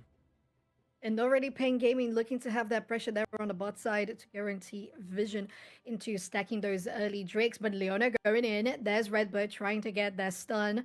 Now, the damage is not really following up. Root was trying to waddle around the minion wave. The Ignite comes in, forcing out a flash. And Chita trying to kite it as well, but Carioca is around. Croc is going to get that twisted advance whenever possible to just deny the advance from Carioca. And they decide not to overcommit, actually, just pushing out the wave as fast as they can to reposition for Drake. Oh. Everyone's going to be okay, though. I mean, it's just Pain trying to, again, crash their wave, get their recall off. Carioca simply helping them push it out. Croc here to cover. Root, Redbird, low on resources, not wanting to go down. I think everything going to be okay, though. And maybe Carioca has a window onto this dragon, but I think it's unlikely given that both bot lanes are taking a reset. Yeah, I agree with you. Just clearing out the vision is going to be enough for the moment. And to be fair, I really appreciate what Croc was doing there, just trying to stall even more for the bot lane, for the enemy bot laner's recall. At least they had to cancel it twice, so that does mean that their bot lane has a little bit more breathing room to come back into lane and try to get there in time. But one thing that really helps Chita is they already have the Berserker Greaves. Very true. Against the new Quiver of Root, though, I think that is going to give push power over to the Kai'Sa, at least for the time being. Again, Zeri, not exactly renowned for the laning. It is Titan back on a hyper carry, which is what we wanted from the draft. I do think Loud wants to try to get some priority over these dragons if they're able to stack those up before Carioca and Dinkato hit their level 6. They've got about a 30-second window if they want to go to that direction, but don't think it's going to happen. I think everyone's just going to keep farming it out. Honestly, so would not be surprised to see a slow early game. I mean, outside of this explosive top matchup, you've got junglers that are more than happy to farm up till level 6. They can get their big gank ultimates online. Maybe that would be the moment in which we see a play happen. For sure, and there's no need for either side to commit on something super aggressive at this moment. In the previous game, Loudwood wants to have at least the script on Lucian Army. We're going out ahead. But Pain Gaming was trying to deny it. That's why we had so much intense 5v5 or 5v4 pressure in the early game. But this one, much different. Trying to confirm this Scuttle Crab here, Carioca, for this extra vision. and guaranteeing even more pressure at this bottom side to stack on those Drakes. They're going to start doing it, although there is a pink ward just pushing it out of the pit to allow for the bot lane to get there and safely help them take it out. Croc doesn't really look fussed about trying to go in for this one, though. Yeah, I mean, Croc, only level 5. Carioca has his level 6 already. So, actually a really good Dragon start. I like this a lot from Pain. Basically recognizing that they have a power spike over Loud. Able to take that one away very quickly and without any sort of issue, as you highlight. And I do want to remember, though, that by this point in the game, Pain had already built up about a 1,500 gold advantage in their favor. They were outplaying Loud in the early game last time and weren't able to convert that into a win. I think the big question will be, I mean, Pain obviously picking up the first dragon feels good, but it's going to be, you know, A, can they get an advantage? Can they move their Vi Ari to try to find positive plays? And B, from there, are they actually able to convert that advantage into anything meaningful? And anything meaningful might be going out here in the mid lane, going out with the ulti, connecting as well with the flash and this charm. It might be Carioca going down for a 1-for-1, and there it is. At least it's a first blood for Pain Gaming, so that they come out on top in that regard. Yeah, they get the assist gold as well. I think ultimately it's going to be fine for Pain Gaming. They're not too upset about it. Additionally, getting the flash off of Tinones, of course. But Kill getting traded back onto the Aurelion Soul does not exactly feel great. This is the hyperscaling carry that we are expecting. Getting an early kill. And a plating as well for Dinkedo is going to get them ahead, feeling much more comfortable. They already had the last chapter there on the Ari, so they were ahead in their first trade, but because Tino's was just patiently waiting to finish out their item, they chose to go directly for the Realize, and that's where they are. This Aurelion Soul is going to be hitting much more, slowing you down. And speaking of slowing you down, there's the queen of crowd control. It's Leona coming in, but there's the last hit. Oh, very close, almost getting them to escape. There's Maokai that was taking out the Void Grubs. Wow, that's Robo. That is a very much unfortunate trade path you decided to go for. The last axe is going to hit you, and it turns into a 1-for-1 here at the top side. Blind pick Olaf, though. I mean, that was essentially a solo kill. Robo was running for the hills long before that one went down. We can go all the way back to the first blood, where it is simply Vi Ari. I mean, easy combo, right? You press the cease and desist, you hit the charm.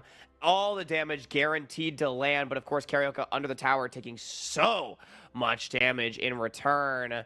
But I do want to point out, Croc being able to take away 2 of the Void Grubs. I like that response from Loud as the combo had been burned, right? Once Vi Ari don't have their ultimates, the combo significantly weaker. They need to really reload the shotgun before it's able to come back up. They're able to take a couple Void Grubs. Not only that, Redbird moving mid. That has to be flashed initially by Dean Cato. Not able to do so from the Solar Flare. Tinones now on the board with 2 kills.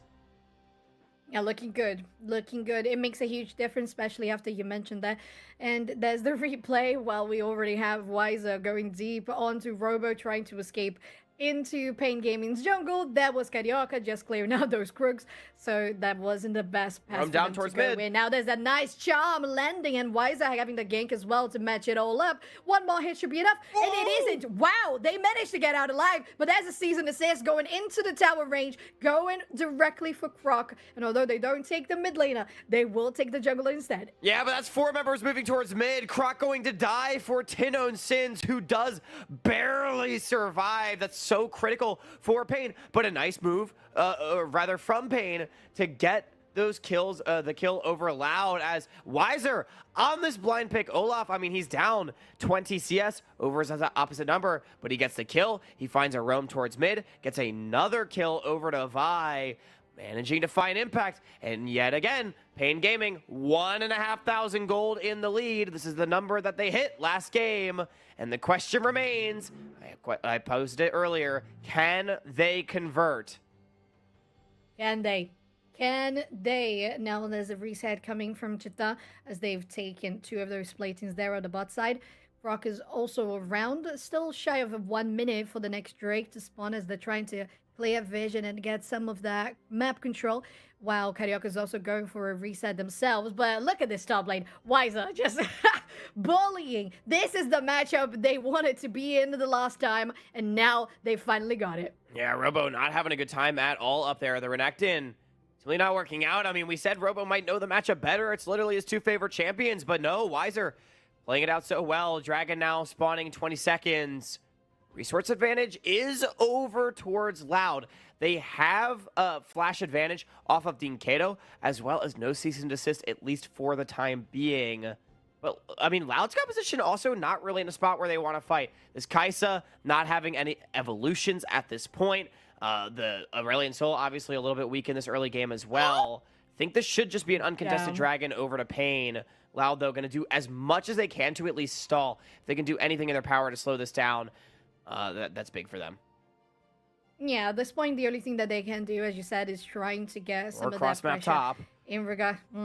Some of that pressure back on the other sides of the rift now going in. There's the ultimate coming out from Robo as well. Weiser trying to escape, but you're not locked down in place. You're Another one dead. for Asol. Tino's takes the kill. It's going to be a killing spree for Loud's mid laner. Traded out back here by Pain Gaming, taking their second Drake of the game and trying to get even more enemy jungle pressure. And this is going to be a really interesting mid-game Soph, because Pain Gaming now up 2 dragons to nothing. They're getting a little bit of creeps denied from Root as well. I don't think there's really anything else to be done here. More than likely, Pain should just back away after denying the minion wave. But, I mean, it's a really nice trade back. I think Loud doing what they needed to do to cross map, but we talked about that Pain has this bridge, right? With Oh, wait, excuse me. That was okay. That was a fun interaction.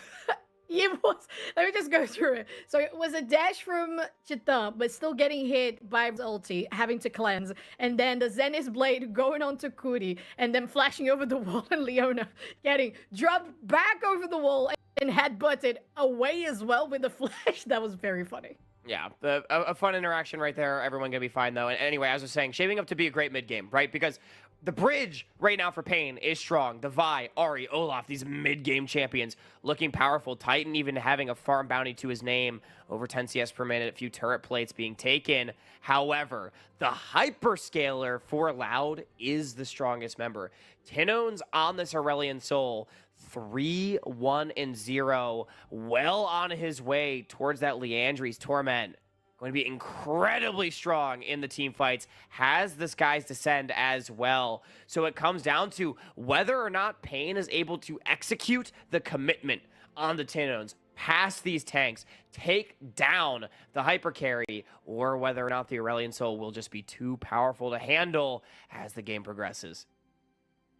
It's true, and as you were mentioning there about those differences in gold and items, there is a huge lead only on the hands of Carioca as they're going to try and invade here in the enemy jungle. Croc is also going to be there to help out Red nothing and here, Shirley.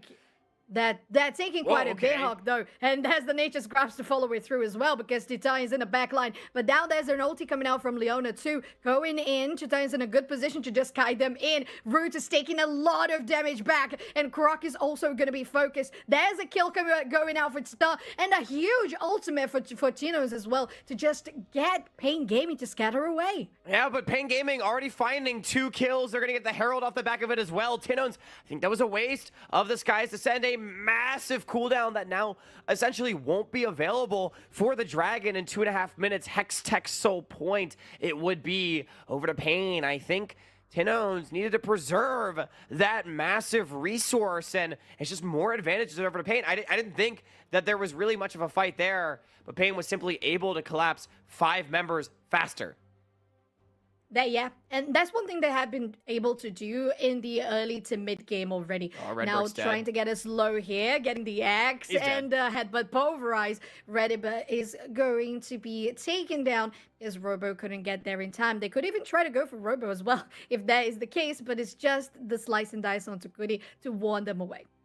Another kill though, over to this blind pick. Olaf, this is a pick has thrown a wrench in the works of Loud. And I mean, it doesn't look like there's much here. You know, Loud is in position to be able to collapse, but I mean, it's simply Weiser faster coming down from top lane. So it's actually 5 members of Pain against essentially 3 for Loud in the extension, as Redbird was one-shot. Titan with the chain slows, not allowing Croc to get away. And I already mentioned it. I think Tinones should have held on to the big Aurelion Sol ultimate. Pain now 3,000 gold in the lead. We questioned whether they'd be able to convert their advantage, whether they'd be able to wake up in this game. Preparation in game 1 did not work out for them, but this time Titan on a hyper carry, richest member in the game, gonna feel so good. Oh, absolutely. They have the static shift. They have the second item already in the works as well with that seal. And with 1 minute just shy of it for the next Drake to spawn, it would get Pain Gaming to that soul point, juicy soul point that they got themselves in the previous game as well. Turned out to be denied 3 consecutive Drakes by Loud into a loss for Pain Gaming. But this time, they're building a much steadier lead. Are they just going to leave the Herald here? Oh, that was a little late. Faye. That took a little longer than I expected. It was a long pay, you know? It was long and low. They wanted to build the suspense, taking down the mid lane tier 1. Hey, first brick. Again, continuing to extend the lead. Feels good. Pain, they're looking nice right now. They really are. They really, really are. That 3,000 gold you mentioned in the lead for Pain Gaming is steadily growing. Now with a hex stack on the land, means that things are going to be so interesting with Hexac Gates for the mid game and late game. Now they're focusing here on the Drake, doing quite a lot of damage. I don't think they have a angle to come in. Maybe it is on the support, trying to get something onto Kuri, dealing damage on Wiser instead, and Pain Gaming still guarantees the buff. Now trying to go for a fight here with Root, and the killer instincts into the backline with Tunos getting the ulti. One kill goes out to Loud instead, as they're still trying to chase it. They are so low. 3 kills for Loud turned into 4, and only Jinkedo is standing. So it's the same thing that happened last game. Third dragon. It is. Pain picks it up. This time it's not an ace, but it's still a 4 for 0. And now the Sharks are circling Dinkato. I don't think there's no way. There's no way. They're too low. Okay, Loud backing away, but they win the fight. They're back in the game. Yeah, you really cannot let any of those fights go to waste, and Loud getting themselves shrinking the lead for Pain into 1,000. Let's have a look at it again. I mean, I cannot believe, honestly, that they found this. I think a positioning mistake from Wiser, lot being burned just to get away, health bar advantage over to Loud. It looks like it might be an overcommitment into the choke, but Titan, the strongest member in the game, the richest member, was not there. They were finishing the dragon. Pain was split, and that allowed Loud to run forward. Robo barely able to get off alive, and Tino's in the chase down. You just cannot run from a resetting Aurelion Soul. You really cannot. You really cannot. And now that Aurelion Soul in Tino's hand, 5, 1, and 2. Being on 100% kill participation for Loud in the second match of our best of 5.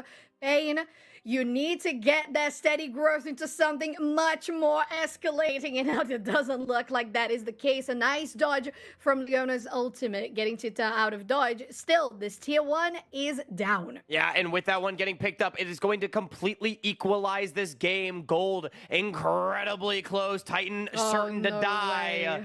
That equalizes it entirely. Now only the dragon separating the teams. But, Soph, how does this always happen? Pain, somehow, some way, finds a way to get a lead, and then Loud out team fights them time and time and time again.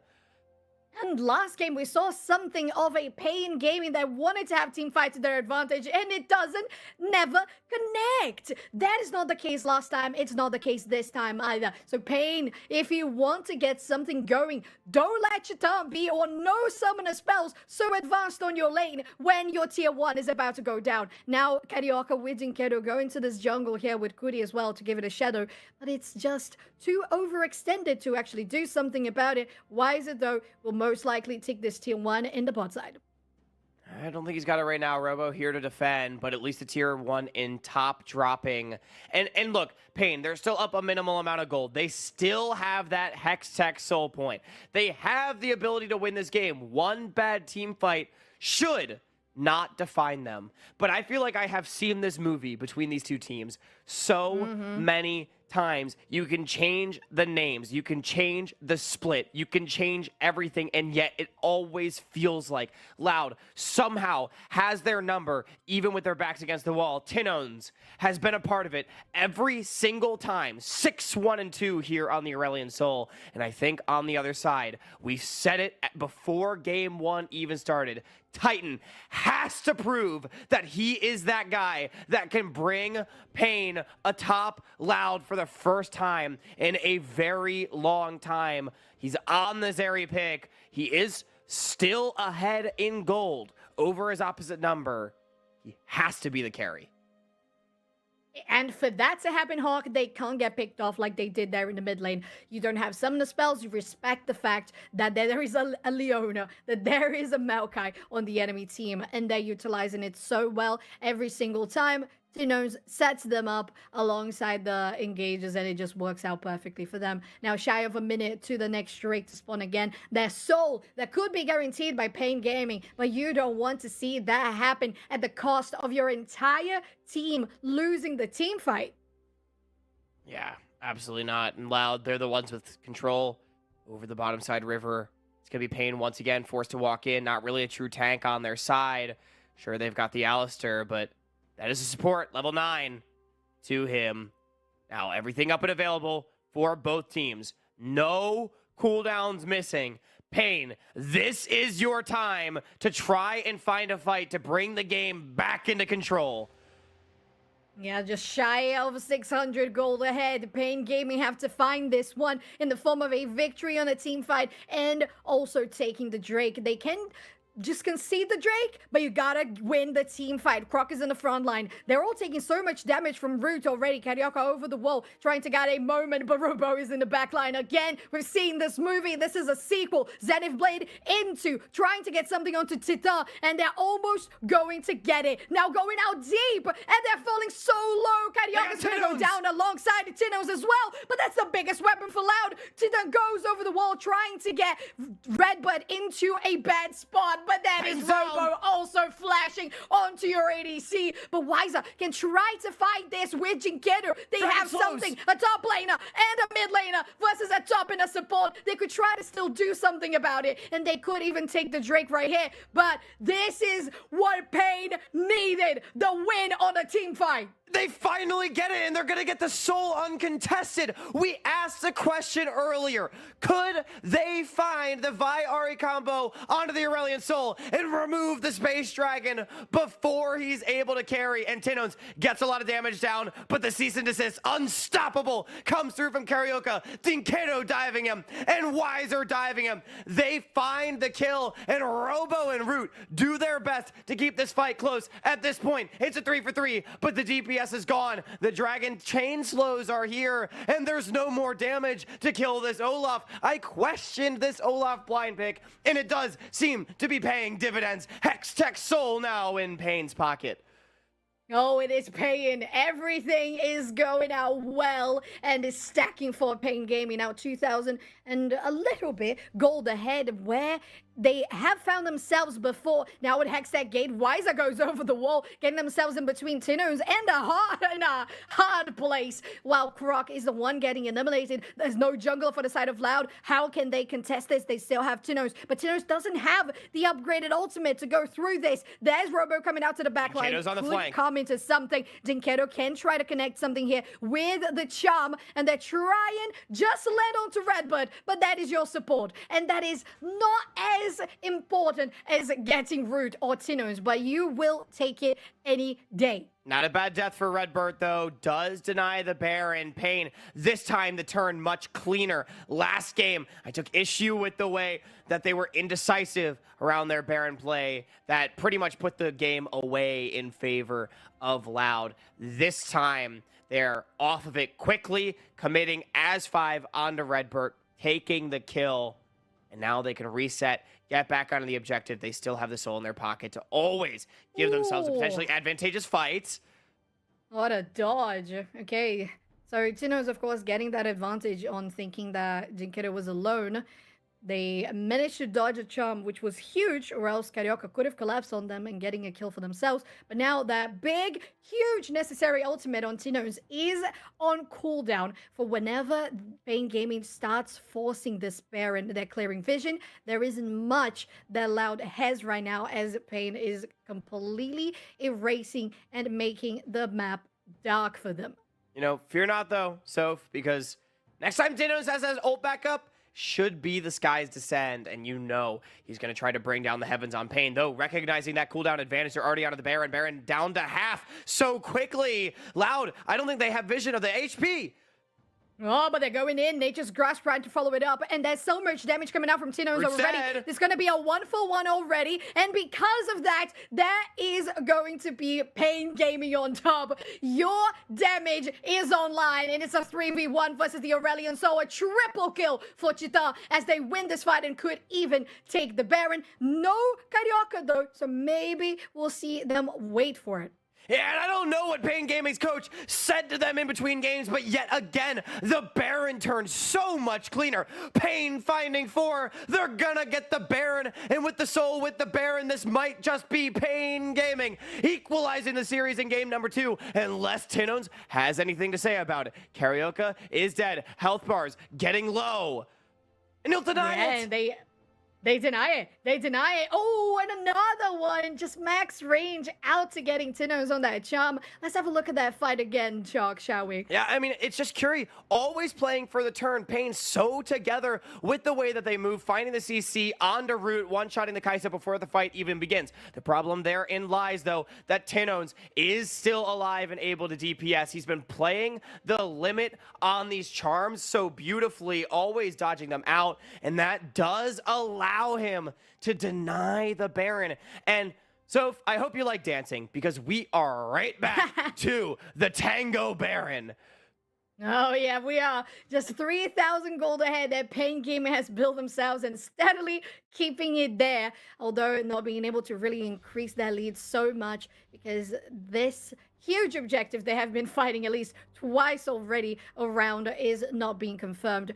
Brock trying to deny some of that vision, but Pain Gaming has all control over the river. Look at Carioca. Oh, excuse me. That's where they are, but they're going in, and that's Azonius coming out from Tino's as well to deny it. Goes in from the skies and knocks it all up, but it's Tita going out on top. They have to be very careful on how they play this, though, because there's still damage that could come out from Tino's, and they are going to turn it back. No, Pain Gaming will kill for their ADC. Yeah, and they're going to go right back onto the Baron. Health bars, though, are low. And yet again, Tinones still alive on the Aurelion Soul. Loud, they might have a window to try to contest, but with 5 members alive, it looks like they will this time give over the Baron. Pain finally getting the advantage that they have sought for so long. Yeah, this is the moment. They get the Baron Hawk. And let's have a look at it again. It was such a good engage. I mean, that could have been game-winning. Carioca, he found Tino's, but he missed the Vault Breaker flash. Fortunately for them, Robo was completely out of position in the fight, and Croc had no way away. So Pain able to still win the fight 2-for-0 despite the botched engage from Carioca. But that could have been so critical, missing out on the one-shot on that A-Soul. Regardless, though, Soph, Elder Dragon now spawning in 15 seconds. Just as one super buff dies, immediately the focus onto the next.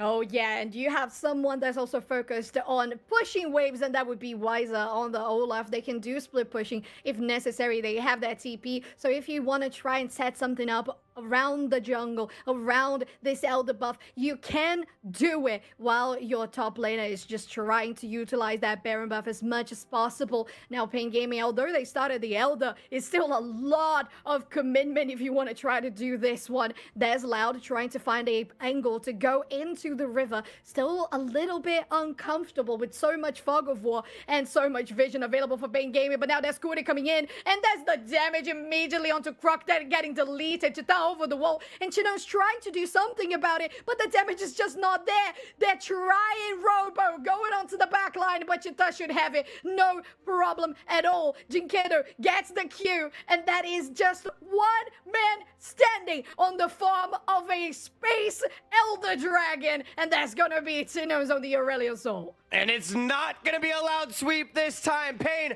they did indeed wake up for this second game. They're going to turn back to the Elder. It's not going to be the end just yet. But, I mean, this game, all but a formality in favor of Pain. Seemingly so much more comfortable with the Vi Ahri composition, with Titan on a hyper carry. Wiser, this blind pick, Olaf doing so much work as well. Tinone's not even having the most damage in the game is enough to overcome what is an incredibly strong Pain Gaming comp. Elder Dragon now in hand. I mean, this game looking like it is all but a wrap. And 32 minutes into the game, last time around it was 9,000 gold ahead for Loud. This time, Pain Gaming is on top with both Elder and Baron to their name. While in the last game, we couldn't even get to Elder Dragon with the amount of denies that we had on the board. All of this potential that Pain Gaming has built with stacking Drakes has paid off, and they are getting close to the enemy base, ready to really push in for victory and denying that sweep. You mentioned, Hawk, what an exciting moment. And Pain proving they do still have some fight in them. I was critical of the game one prep. Clearly, coming out in game two, going a completely different direction, which I very much support, and playing around it so beautifully. Credit where credit is due. Having the strength to continue to contest and showing they aren't going to roll over too loud this time. And Titan on the hyper carry, the player that we've said it so many times has to be the X factor. He is injecting life into Pain Gaming. It has to start with him. And so far this game on the Zeri most certainly has. I need to continue seeing this player on champions that he has agency he can take over the game on. Oh, for sure, Hawk. As we're getting here into the enemy base, Loud just looking shy and coy on how they can defend this one. Pain Gaming take down the tier 3 inhibitor as well. Could rotate to the mid lane and do just the same. That's an interesting TP from Wiser to just pushing this wave here in the mid lane and try to do exactly as we mentioned, as Loud is trying to understand how to pull in their defenses. Pain Gaming is not leaving them any room to breathe. Final way with the Elder, though. Pain, they're going to take a second inhibitor, but I think that is going to be it. Not going to be able to take the third inhibitor, not going to be able to take the Nexus turrets, which means that the game will, at least for the time being, continue. But Pain now up 10,500 gold. That is just not something that you can come back from, but maybe Loud has it in their bones to throw Pain Gaming under the bus. But right now it doesn't look like Pain Gaming is any interested. They're going to be on the driver's seat and they're going to be taking the team to victory. This is a team that got all objectives so far, and it means that their confidence, their level of presentation gameplay is on the off the charts, because Tinos is the only person that's doing damage on the side of Loud, and alone you can't do anything about the tradicionais of Pain Gaming. And I mean, I think, you know, it's only fair to be critical of Loud now for this game. I think Croc has been having a rough series. I mean, it even started in game number 1. Robo, likewise, a bit of a taste of his own medicine on this Renekton pick against Wiser's Olaf. You know, it's so often Robo slamming these champions into people and beating them. But, I mean, Shu on the other foot here. Wiser not being the problem and, in fact, being a strength for Pain for the first time in a while against Robo. Going to feel so good for this player's confidence. And, I mean, I think this topside duo in particular for Loud has really struggled to get involved. And as you pointed out, I mean, Tinones really feels like he is the only one that can do anything on their side. Feeling rough, feeling very, very rough. There's another Baron that has already spawned, and Loud has no vision. This could be and will be a bait. Now starting out to Robo. The health bar is just down immediately, melted. There's a huge ultimate coming out from Tinos, and it's gonna knock them up in the air, but they don't have enough to follow it up. Now there's another kill coming to the name of Jinkedu. Next one for Chita, and the final one for Wiser. There's a charm that connects, and the triple kill guarantee for Chita. Looks like a 1-1 for Pain Gaming in our best of 5. 1-1 as Pain is able to cruise their way. Yet another slow burn for them. Took a while for the advantage to accrue, but this time, once they found their window, Pain snapping the trap shut, and we've got a series. Oh, we do. This is not a sweep anymore. Yesterday we had a reverse sweep, and this is nothing like it at all. One thing that is similar though is the level of competition, the level of League of Legends gameplay brought to the table. And this time it's Pain Gaming proving that on playoffs they still know how to play against Loud. They still have the energy in the tank, the fuel to get themselves into a nicely executed early game, plus a complete chaos and destruction of a late game against Loud. And we mentioned before, Loud having an opportunity this split for the 4-peat, right? Trying to get to their 4th consecutive finals and win it. But let's not forget, Pain Gaming also trying to get to their 4th consecutive grand finals, as they have been the runner-up each of those consecutive splits as well. Winner here will make it to that moment, and Pain so desperately wants to prove that here in 2024, this is where they can challenge Loud. Wins like that have to help so much for the mental, and we'll only have to see where the rest of the series goes from here. Yeah, if you're feeling confident, I'm feeling confident. I hope you guys are feeling confident in the audience as well for Pain Gaming, because everybody that knows League of Legends in Brazil knows that this is a classic of a matchup that has been going to the ways of Loud for too long. So Pain Gaming has come to bring this to a halt. So keep in touch, stay tuned with us, because we're still going to have our 3rd game of the best of 5 in our Loud versus Pain matchup. You're not going to want to miss it.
So hold our heads up high and beat the drum to what we love. Risk the fall, or we have felt it all come crashing down from far above. Stars are rising, countless worlds colliding. Only one will take it all. Can we bring to fall the giants? Can we make the final call? We are the ones to ignite the darkened skies. The champions of the world that we defy. A solo ride of the few who rise up high, and we all fight at the last light.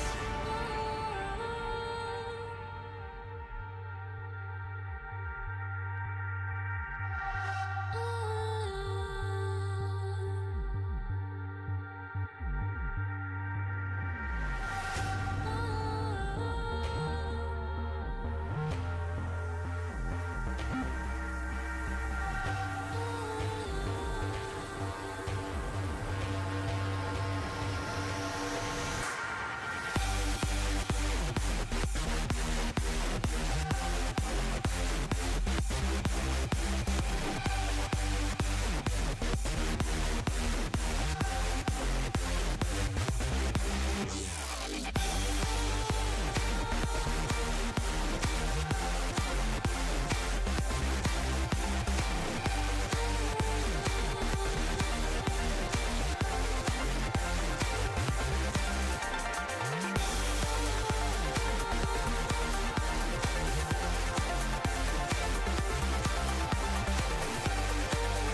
Welcome back, everybody. This is the third game of our best of 5 Loud versus Pain game. And we're currently on a tie of 1-1. And some of the things that we mentioned we want to change on the side of Pain Gaming, Hawk, they delivered. Oh, yeah. They absolutely did. They got Titan on a hyper carry. They went back to a style of composition that had more easy-to-execute playmaking.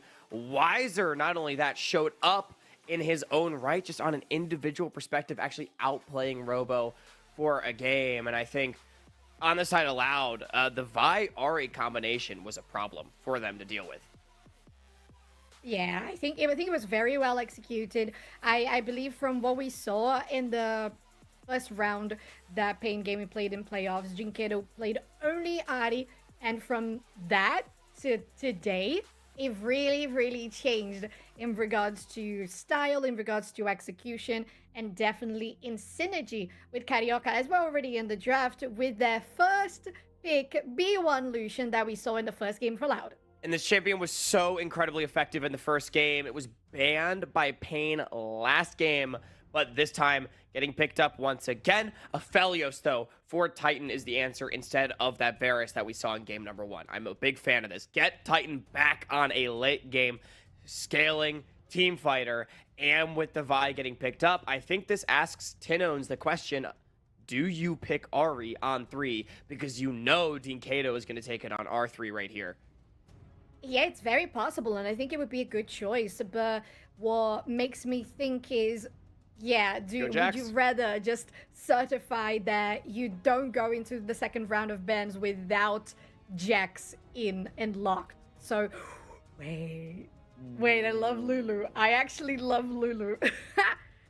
That would be really cool. That would be like protect Chitin at all costs. If it is this type of composition, if they lock in the Lulu, you have a certain expression on your face. You might not be as excited as I am. I hate it, if I'm being honest. I mean, I feel like there's so many things that you could play with Aphelios, and Lulu is actually going to give up a lot in this lane. I mean, it is too low range to actually effectively deal with the Lucianami.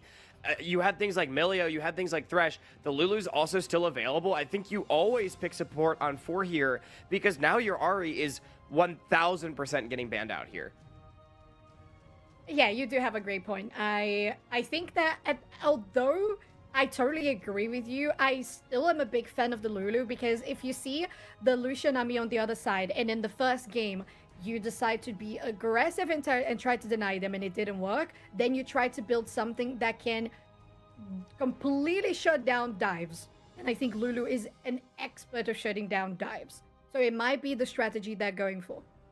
I mean, perhaps, but it just feels like Loud, their composition doesn't have to dive. I think they have too many tools to deal with the Lulu. We'll see. Ari does get taken off, which is the expectation, and I think now we're hopefully looking at top lane counterpick. It was the Cassante in game number 1 for Wiser. I was definitely not a fan of the pick. They might go back to it now. The other question that you have to ask is Pain going to pick a mid laner here, fearing Jax flex? I think that was the thought process that they had in game number 1, still R5ing top with Jax showing. Yeah, it makes sense. I personally wouldn't go for the Cassante again, just because it gives you a sour taste. I don't like how they played. I don't like how usually the matchup is played against each other. So, all right, we're looking at a Rek'Sai in the top lane against the Jax here. It's different, and I think because of the state of Rek'Sai in the meta at the moment, I think she's going to fare better. But it is also going to be very reliant on how Carioca is going to be rotating across the map. Yeah, I think it's fine. I think Rek'Sai's all right. It's very strong. The champion is just difficult to deal with right now. However, I don't love it either. It's just a pick that's going to sit there and survive, and again, get outscaled by Jax in the side lane. I think Robo is going to be very powerful later on in the game, as will Tinones on this Hwei with a lot of long-range damage. This gives also a very clear lane for Croc to play through at Root and Redbert. Wanted to get down there, try to bully out this Aphelios and Lulu. I think Croc, I said it last game, he's been having a tough series so far. This is the game on the Lee Sin to wake up. Oh, it really is. I totally agree with you. The Lee Sin has just insane potential, and you have to utilize it the best you can in the early game because when you hit that plateau in the mid, then Lee Sin is just going to be outscaling compared to the rest of the Pain Gaming squad. But I think the Karma here is a good pick. When they were going and hovering the other champions, I was like, no, no, no, just come back to the Karma. Come back to the Karma. You allow for so much more of the protection that Aphelios is going to need for Chitin. And I don't know. We'll see how Wiser fares on the Rex side because it could be the Joker card and how things are going to be swifting in weight because the first game showed that Robo can absolutely destroy and outscale on the Jax. If you see Wiser just being a little more balanced, then maybe we're going to have a better chance for them. And so I know this has been the tune I've been beating, but I think Loud yet again has a better draft. Pain opting for the R5 Karma. I've actually oftentimes seen the Hui picked into the Karma back when Karma was overwhelmingly powerful on, say, like 14-2, 14-3.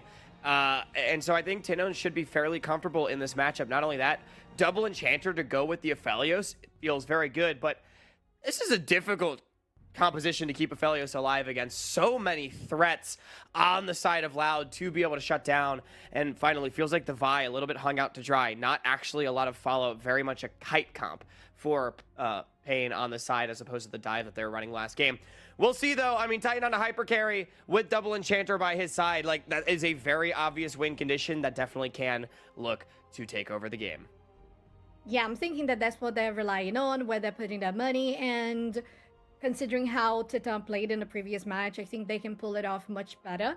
But the thing is, having the Lucianami plus the Lee Sin, and as you said, Tinon's on the Hui that usually does well in the early game against the Karma, is Loud just going to absolutely bring it off the board and annihilate Pain in the early game? We'll see what's going to be the case because we are tied. We are on a 1-1. Loud on the blue side, Pain on the red. Once again, they haven't changed sides at all. Now Croc actually chasing out Cardiac in their own jungle. Haven't really allowed them to place any wards. It would have to be on Wiser to do so. While on this bot side, Pain is on a 3-man stack, trying to get something done. Release some of that deep vision that you would like to have to stay away from the Lee Sin. No 5-man invade, though, like we saw in game number 1. Pain at least playing things a little bit more conservatively this time around, but so I think this is going to be the game that is going to test Titan the most. We've been talking about this player all series, just coming off a solid game on the Zeri. And unlike the previous 2 games, Titan is Pain's damage. Of course, we know what Karma can do later on in the game, but I mean, the Aphelios has to have that late game output, and I think this is going to be the kind of game that really tests whether or not Titan can be the Lisan Al-Gaib for Pain. For sure. And I think one thing that kind of makes me understand better what's going to be the playstyle for Pain Gaming, aside from the obvious double Enchanter for Aphelios going into the late game being that key strategy, is also that Chita went for the barrier instead of a ghost, which to me means they know they're going to get caught. They know there's going to be damage on them because they have such amazing backline access that when you come to a game like this, you just certify you're going to have even more shield. It's actually a very surprising choice to me as well. I feel like the Ghost gets so much value against a Loud that kind of just has to run at you to start fights. But perhaps believing in the power of the Lulu disengage to just keep him alive, understanding that the extra one-shot protection is good. Also, Barrier helps a lot, both in lane and, we talk about Lucian, the way you want to play this champion is just going aggro on mid-game mid-waves. Well, with the Barrier, you're able to pop that one, reduce some of the incoming damage. Okay, we got some technical issues once again for this early game. But one thing that we were seeing across the map, Hawk, is both junglers starting out at the top side. There was vision from Loud into Carioca starting out in the red buff, but also because of that 3-man stack that Pain had in the enemy red buff, they also knew that there was going to be a top to bottom rotation for both junglers. And of course, you have a Lucianami, that's where your force has to be in the early game.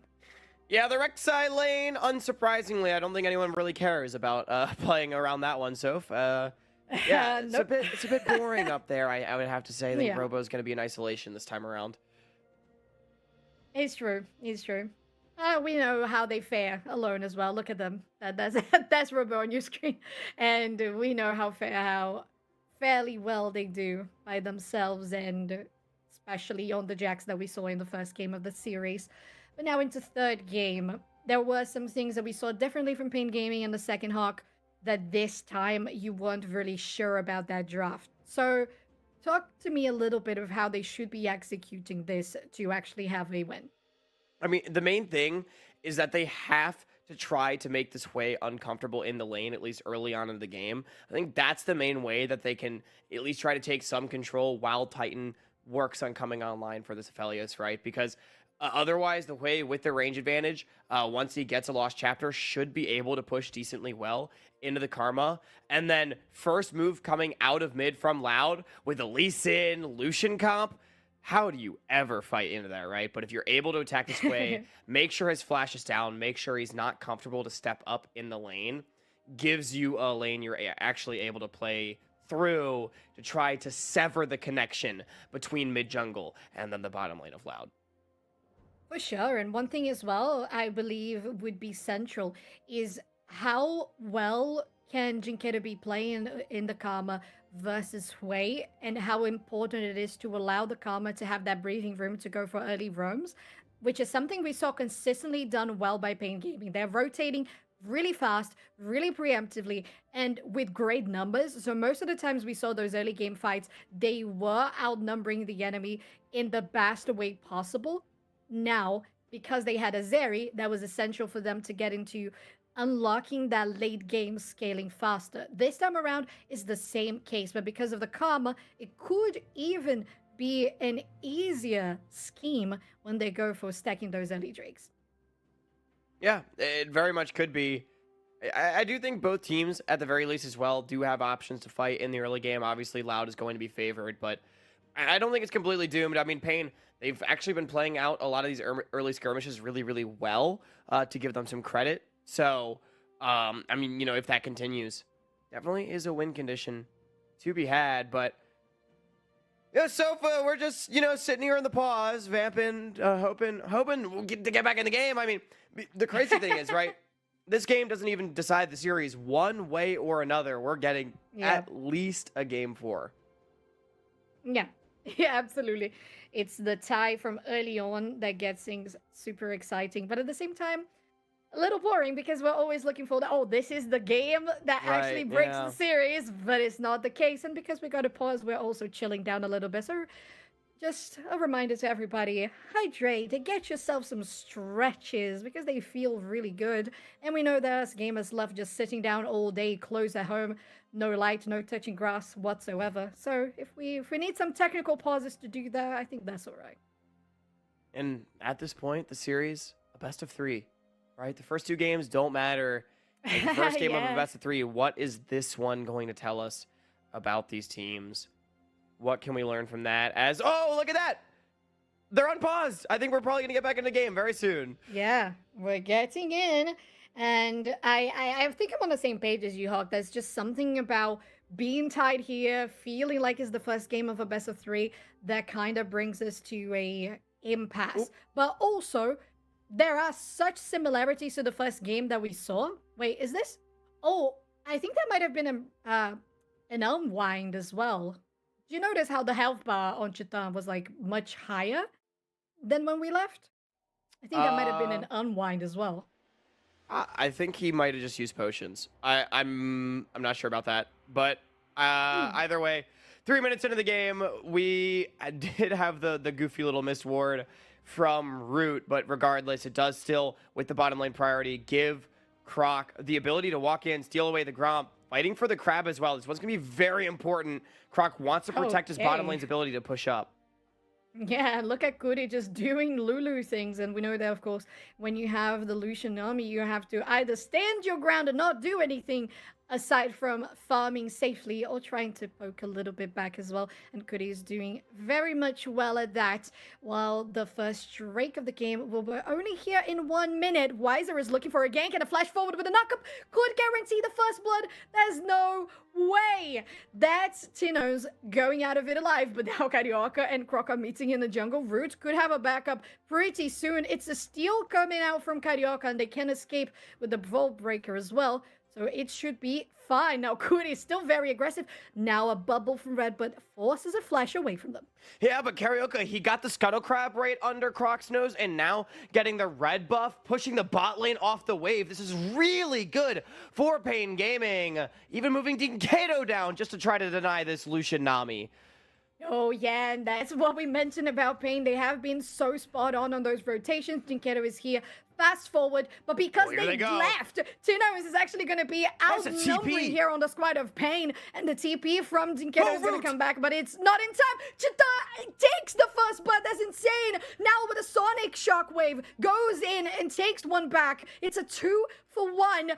What in the world was that trade? Yeah, I mean, Root flashing really deep, but he barely didn't have the last auto onto Titan. Not only that, missing the entire wave. Pain gonna be so happy about how this goes, denying a ton of resources from Loud and trading 2-for-1 in kills. As it is Croc and Loud leading the charge. Root not able to find the last auto. Croc forced to dive in just to trade it back 1-for-1. With the extra kill over to Pain as well as those minions. I mean, they're feeling amazing about this early start. Titan, even doing Titan things, taunt him back a little bit at his opposite number, not being able to finish him off. And it was close. It was so damn close. But there's something that brings value, which is the double enchanter. Although we had that Dinkato coming in, reset, and then TPing coming back to lane. It helped out quite a bit, at least to finish off Rock and guarantee the 2-for-1 instead of the 1-for-1 Hawk. And this is so bad. I mean, look at this. Loud losing in every lane after that play. The domino effect is just immense. It started with the gank in mid from Weiser of all people, and the way they just transitioned that pressure like a wave in the ocean down from top to mid to bottom to secure an advantage is big. They're now onto the dragon. Loud is in a position where they might be able to contest, but bot wave getting crashed into them. I think this one just goes over. And we'll see. Krug still looking interested, especially with that pink ward just in the vision. Now Dinkato wants to do something about it, going in with a sweeper, dealing now that Mantra Q damage with a potential Theta, and there it is, now allowing for Pain Gaming to safely take the first strike of the game. Pain just capitalizing on that advantage that they got early on. And at this point, I mean, Loud, it's a really similar position to game one, right? Where they're down a little bit in this early game, but they have the Lucian Nami. They still have amazing ability to fight in the mid game. They just got to keep things even and find that big fight. I mean, it's twice in a row around the third dragon we have seen Loud come out with a massive fight win. And look at how Dinkato is actually bullying Tino's only in one auto. That's wow. We mentioned it could be a case where Hui was going to be a potential counter against the Karma, not against Dinkato. They knew how to execute this and just bully them out of lane. What a huge takedown. And while on the top side, Robo is taking quite a lot of damage from Weiser, so doing as well as they did in the previous match. Yeah, I mean, clearly this R5 Karma working out. Dinkato having such a nice game number 3. He had a good game number 2 on the Ahri as well. He was able to bring his pressure down. Bottom now with a solo kill, getting an individual lead, 2-0. Gonna feel so good. Oh yeah, no vision here for the Void Mites, as Carioca has taken the first one, could try to disengage if necessary, cancels out the Void Break. Oh, no, they didn't. It was just almost out of cooldown, but it was still there to get him out of the pit. It was going to be a 1-for-1 on the Void Grubs, trade it back, Dinkato following it up if they want to do something about it. Those Void Grubs are going to reset as we speak. Well, top side, Weiser is just getting that pressure in onto Robo, and not even being on the Jax is enough to make this pressure on the top side go away. Oh, Rex side top. It's just so annoying to play against. You do no damage to it, it almost feels like, Robo. I mean, he's just basically having to pop the Counter-Strike just to not get zoned off the wave too hard. I mean, Croc, he's clearing in full vision as well. It's just the information war. Pain, they really Oh, have played wow. out these early games so beautifully. Yeah, and okay, it was a nice dodge on the bubble, but that's Croc coming out from the back line into the fog of war. And that was also the biggest advantage here because PN Gaming got that first level 6. Let's have a look at this once again. I think it was that solo kill we saw earlier. Yeah, we're going back to the solo kill as Dinkato. I mean, just watch the footwork. He's zoning away from the wave, gets hit by the E, but dodges out on the Q. No passive proc to come through, and another Mantra already on such a low cooldown, hitting seemingly every Q, and he gets a fist bump from his AD carry. Look, a little bit of anti-synergy. Okay, it was the high five and the fist bump, a little bit awkward right there, but I think we can let it slide. Oh, we love doing that in Brazil. We like do it intentionally. You go with a fist bump, we do it with a high five. It's just All right, funny. all right, respect, yeah. Hey, you know, you could do whatever the hell you want when you're up 1,000 gold individually at 10 minutes. Sure. You know, I mean. Oh, yeah. 200 gold bounty at that, too. Whew. Yeah, that feels pretty good. Okay, Dinketo getting that rotation as we would expect from the Karma. Now, on level 9 on both of these solo laners, Robo doesn't have vision on Dinketo. They're trying to go in. There's the He is tower very aggro dead. goes straight to Dinketo, and the flash forward for the knockup. But now, oh, Cheetah flashes in to try to dodge and take it down. But the barrier is not going to save you for long enough. That is not a successful trade. Yeah, Croc, Titan tried to make the big play, but Croc just happened to be there. Karaoke trying to answer. That's cease and desist. Oh, TP. unstoppable. Going in and takes down Red, but oh my god. And another Karaoke. one with a Q flash. Let's go. Enabling this Vi like the last game. Doing really, really well. Just so well done. TP from Dinkato for good measure, just in case things went awry. Pain Gaming now up 3,000 gold. I mean, Soph, you asked me the question during the pause, what's the win condition for Pain? And I said they have to try to make mid uncomfortable. Dinkato, Karaoke, more than making that happen. Titan, sure, he gives up this one kill, but the rotation already can come through as Karaoke, a beautiful cease and desist to buffer out the bubble. Then the Vault Breaker flash onto Root to secure the double. Dinkato making it so that no counterpunch can ever come through. And less than 30 seconds to go for the next Drake to spawn. We're not going to have a Cloud Soul, neither a Mountain one. So very much room for interesting Infernals, Hextech or Chemtex for this one, Hawk. I think I am very much interested in it. I mean, and Pain is up in gold in every single role that it matters on everybody over Loud. They are just so far ahead in this early game. And after game number 1, we said, is Loud just going to sweep the series? Is this going to be another one of those matches where Loud just beats the lights out of Pain? Clearly, the answer is no, as Pain fighting back so well after that game 1 stumble. And I love the strategy as well to just have Wiser do well by themselves at home. Right there on the top side. Doesn't even need much out of it aside from neutralizing Robo in regards to lane control. While your bot lane is just doing really well because Karaoke and Jinketo are following up, having great rotations, as we are seeing right here. All of the river is Pain Gaming's Croc trying to find an angle to go in, trying to have vision, and now they're close to it, goes with a Sonic Wave, but it's not going to guarantee this one, and Croc is just about down. But it could be a 1-for-1 immediately with Karaoke getting taken down by Root.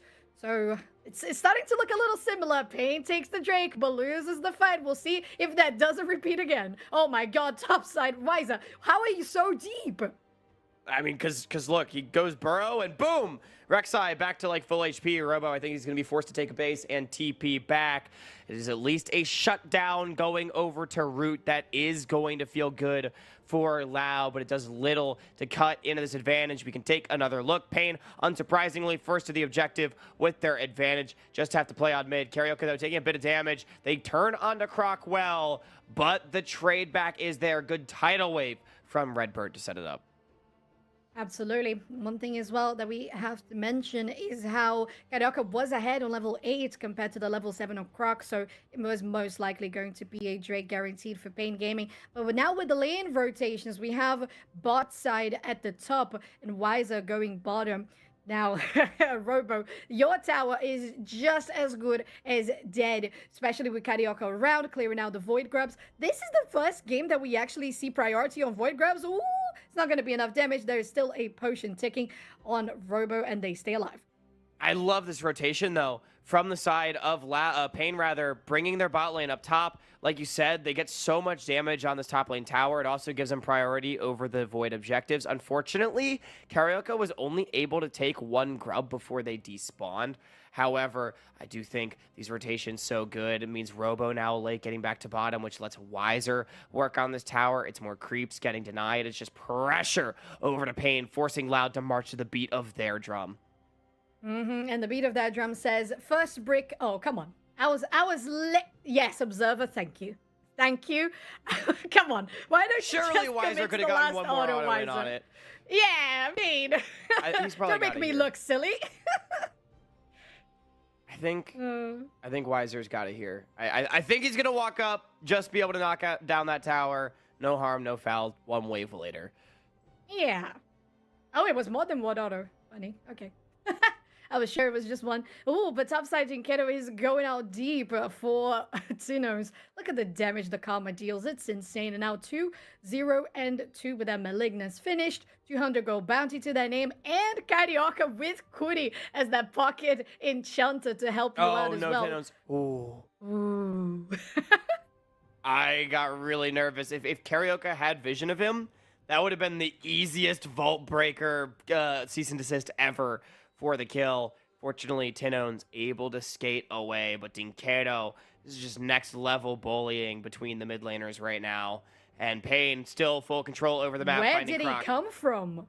Yeah, where did Wiser come from? Just going out to the back line, just immediately knocking so much health down onto Croc, while Dinkedo is taking down that tier 1, and Carioca can safely start doing this Herald, or not, I guess.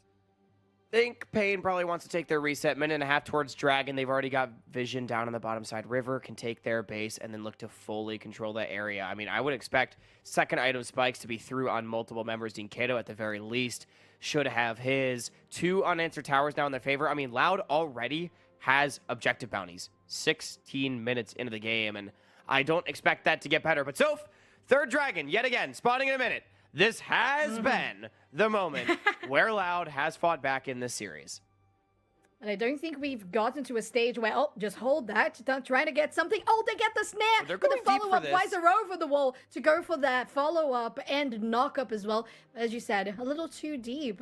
And, hold on. I was going to say something, and I completely lose my train of thought. Just go ahead. No worries. Yeah, that was actually a lot burned. Flash for Flash, Wiser for Croc is okay, but also the Moonlight Vigil not going to be available for this Dragon. I think they could have maybe just taken the Flash and gone away. Wiser not having to expend that, but either way, let's give Loud maybe something that they get to look to play for. One less ultimate to threaten them, but I mean, still, it is definitely an uphill battle in this fight, as that is a 2-item Karma. Dinkedo is going to do immense damage with these Mantra Qs. Oh, we will. And as I was having a think about it, I remember, although this is the third Drake, it's almost 4,000 gold ahead that Pain Gaming has compared to the 1.5 to 2,000 that they had in a previous game. So I think Hey, they this were up time 3,000 around, last game. Loud They were up 3,000 last game. Okay. So the Loud focusing here and taking down the tier 1, getting their objective bounty. Jinkedo trying to clear out the wave. Of course, it's not going to be enough, but because of it, they can start doing the Drake, but it's not fast enough. Wiser going out to the back line, trying to get something onto Robo, but this time around, Croc could try to steal this one. Can they do it? They do it, and they just leave. There's a Teta that could take them down. Look at the amount of damage from Dinkedo. It could be followed up with Tita, and that's the cease and desist out over the wall, flashing out as well. Wait a but now minute. they're alone, and this is going to be a killed Wiser with a shutdown going on to Croc after stealing that Drake. So, it's happening! Loud! They get an objective bounty mid. They get an objective bounty off the Dragon. And then Carioca and Wiser yet again going too deep on the commitment, trying to get something back. Tinone's a beautiful flash forces Carioca to flash defensively. Wiser, though, had already followed and didn't have the flash from the previous play. The top laner of Pain getting punished. And Loud bringing the gold. lead now down to 2,000, buying themselves time. And it's all because of those objective bounties that you said they got enabled for Loud so quickly at 16 minutes. Double of those taking it down. Let's look. Oh, look at that. They missed it by 200. They missed it by 261. Carioca, I usually have them as one of the greatest 50-50s, and that's not what happened, Hawk. Yeah, just an early smite coming through from Carioca. I mean, it is 50-50 for a reason. So hard to hit those consistently. It's going to happen from time to time. And, I mean, saving graces for this fight, you could see the damage that Dinkato was able to do. One Mentor Q, half-healthing multiple members. I mean, Pain, they're still most certainly in the driver's seat in this game.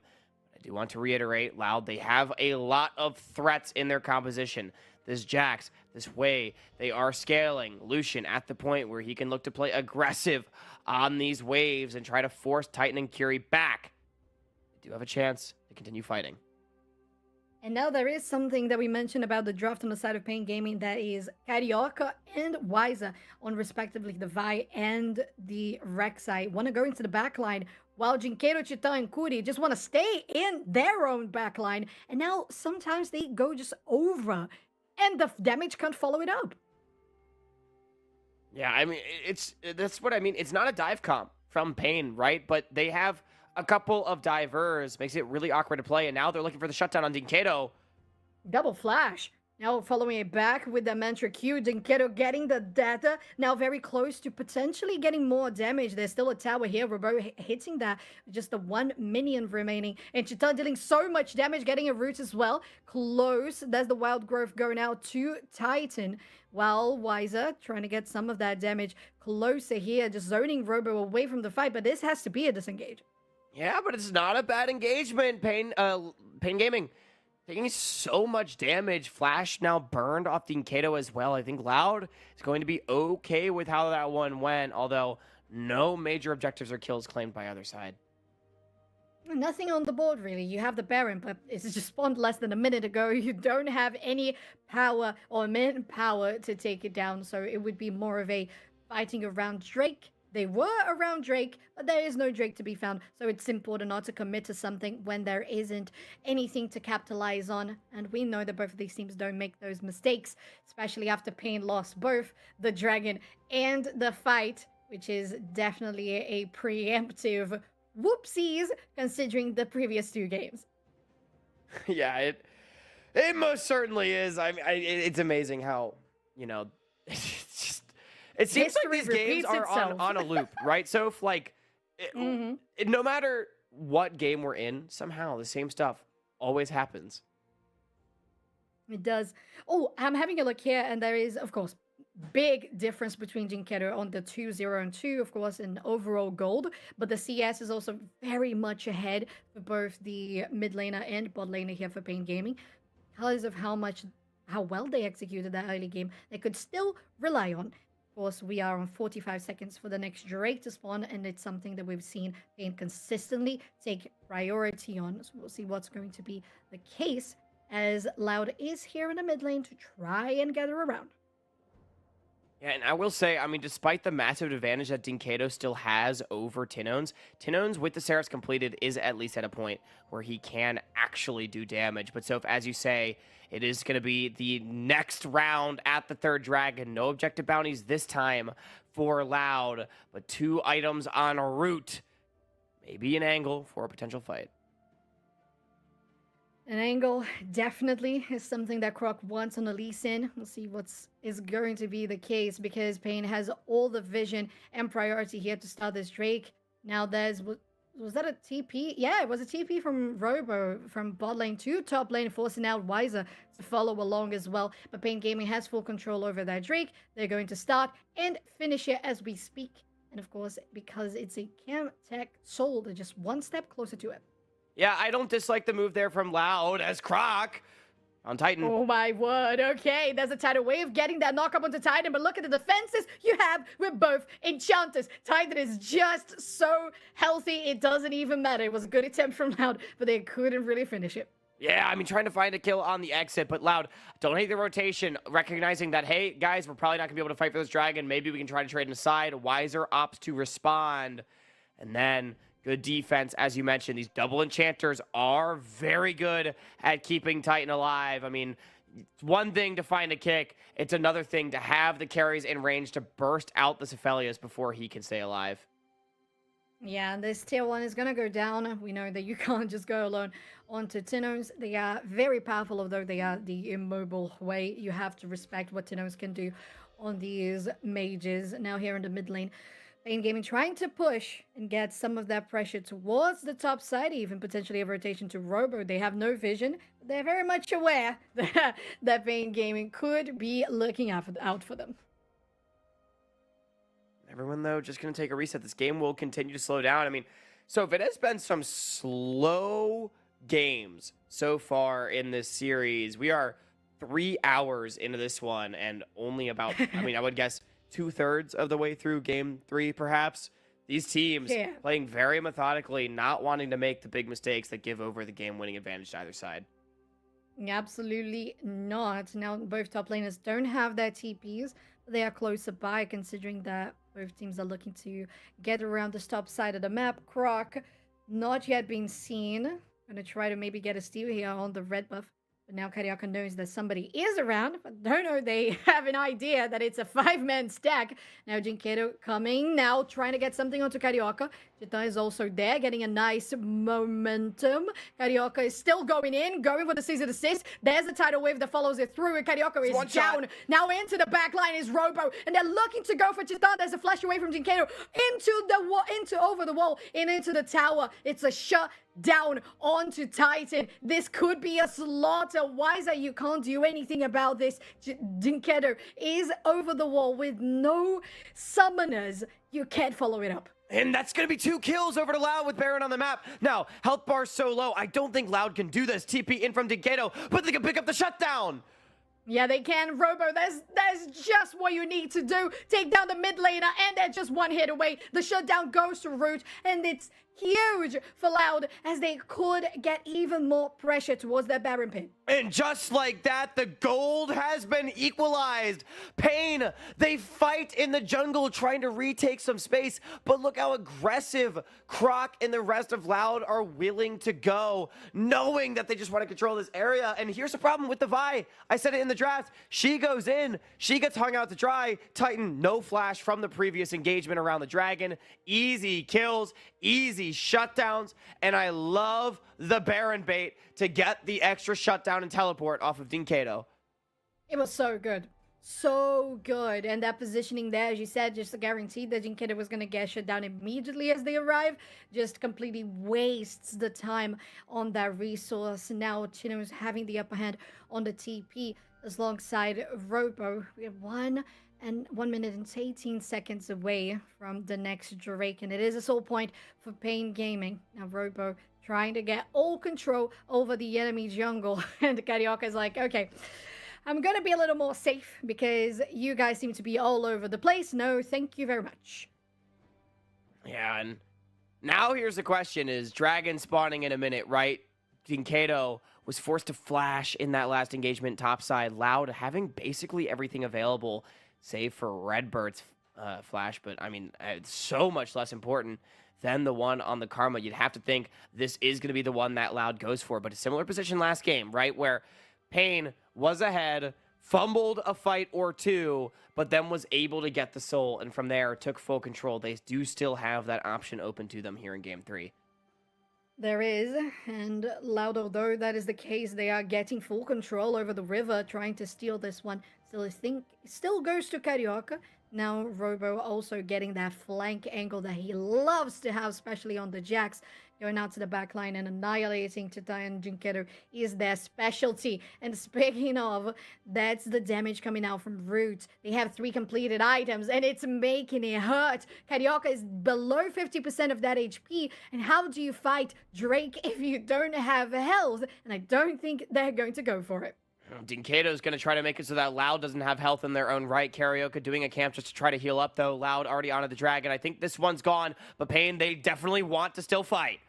Ooh, over the wall goes Carioca, but not enough time. Now they're going to try to save themselves because this was a stumble going out over the wall. Now, Wiser, excuse me. That's not the play you want to go for. There's still some healing and some shielding that can come through from those both enchanters, but it's still too advanced, too aggressive. Now, Wiser could be the next one to die, and Carioca having to pay with their lives. Chita going over the wall to try and take down Chinos. Very close. One auto attack would be enough, and it is, but it's still just 1-for-1 on that trade, and Wiser's gonna go down after Chita got knocked down as well. That was too much. Yeah, 3 kills and the dragon going over, and I think it's going to be the Baron on the back half. Loud, they got everybody except for Tinones alive. They don't need the way to burn this one down. Carioca not alive to find the steal. Look at the damage that's coming out of this Hui, of this Lucian. Doesn't mean a damn if they fell behind, if they were able to get ahead now. Oh yeah, when they are behind, they still take it back from a deficit, and Loud knows how to do it so well. The first Baron of the game is gonna be theirs, while Kuri is just around to clear out some vision and try with a sneaky Q to do something about it, but there's nothing to be done. And it's just a problem I have with Pain's composition. It is not a dive comp. So tell me why we are diving a Nami with our Vi. Carioca gets one shot for the second consecutive fight. And then from there, it's just Loud being stronger than the opposition. Sure, they do get taken low. Titan goes for the big play, does trade one on a Tinones, but Robo is in range to follow through. 2-for-1, even though it's a shutdown off of Tinones. Not worth it for the side of Pain, giving over Baron in the long run. That was terrible. And you're spot on, Hawk. How do you play this way when you have double enchanters to defend your main carry? And at the end of the day, you're just leaving them alone and dying, being left to dry. That's not how you want to do this. And look at the charts. The gold was all for Pain up until the moment that it tips over the edge, and Loud knows how to bring a comeback now. Almost 2,000, almost over 2,000 gold head. And Carioca overall has had some good early games in the series, but this game I think has been the worst one he's played so far, despite what was, again, a solid early game. He has made some critical mistakes, I think, in these later game fights, giving over multiple kills that I just think were avoidable. And regardless, it puts Loud now in the lead, similar to what we saw happen in game 1. Yeah, there it is. And Root goes out as if he's frontline just to go straight into an ultimate, given that Chitan was exposed. And they can't do it. They really can't, especially with Redbird. Both of the games that we saw Root on the Lucian, we had the Nami alongside it. And it's just such a powerful combo. All those tidal waves were very well placed every single time. And you guarantee that the ultimate deals as much damage as possible. I think we're going to see a pretty nice Baron power play here for Loud. They're trying to spread the map, play on 2 lanes. Not playing on mid, at least for the time being, though. I mean, if Pain can defend these tier 2s, keep the power play only down to like 2k, it's going to feel good for them. But yeah, as this gets opened up, it's going to be even more gold over to Loud. Already, they are 3,500 in the lead, and it's probably going to be 4 by the time this Baron's over. Yeah, that's very true. They're going to rotate here for the mid lane, trying to get something of an angle here, Croc, but it's just safer to take down the tier 2 and not be so aggressive about it, because they know that the same type of aggression that has been getting Pain in a bad spot could get them in the same place. And now Loud, they can take their resets, spend their gold with their lead, and already, again, 32 minutes in, these teams have been playing some slow and methodical games, really waiting for these later game team fights to break things open. But I think it is Loud. They're well on their way to potentially pushing to a match point. They've just got to cross their T's, dot their I's. One more dragon spawning in 40 seconds. That one should be theirs for free. However, of course, not game winning. Will only be the third one for them. Yeah, it's something that Pain has consistently been doing well, is trying to deny those early stacks, and at least that gives them some breathing room, as you said, being able to not deny, but give in some of those Drakes. But Dinkedo going in with a TP straight into this bottom river, trying to get something of an advantage into the Drake area. But Loud decides to go all in the mid. There's Robo as well, going out, coming from the top side. Actually decided not to push in deeply on that tier 2. and just fighting against each other here on Wiser, leaving Wiser away from the fight as well. Now suddenly out the Drake, Carioca could get a good moment here, at least tanking the damage coming out from Root. Now they're being exposed as well, but into the back line comes both top laners, and that's going to be a steal coming out from Loud, and instead of making it, it's going to be Loud taking this one again. The team fight is going out so well for them. They're trying to do it. Titan close to taking Croc, and they do it. But it's just 1, 2v3, 2v3. They're trying to kite it out. Double kill for Chita, but now Robo is on top of them, and there's nothing a Jax cannot do to the poor Aphelios. Now pushing out for Wiser. Then they can potentially escape on a blast cone, but I don't think Loud is going to leave it at that. And it's yet another team fight where the solo lanes of Loud are the stars of the show. What a touch and go engagement. But in the end, it's going to be an ace and a dragon denied for Loud. So beautifully done. Robo on this Jax is just monstrous this series. And not only that, Tinones, despite getting wrecked in the laning phase this game, he is having a monster series. The mid laner of Loud, showing why he is one of the greatest that CBLOL has ever had.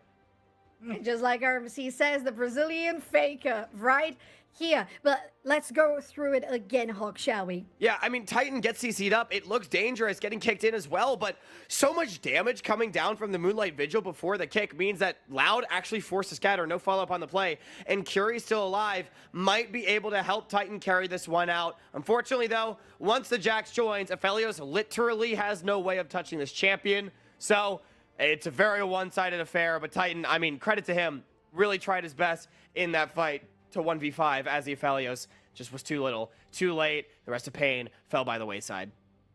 Yeah, 1v5 is not something that you can pull off, especially when your team is behind. Not now even getting themselves into not even 200 years of experience. No. Not enough to save Titan even in that moment. Your sister there helping you, Aphelios, is not going to happen.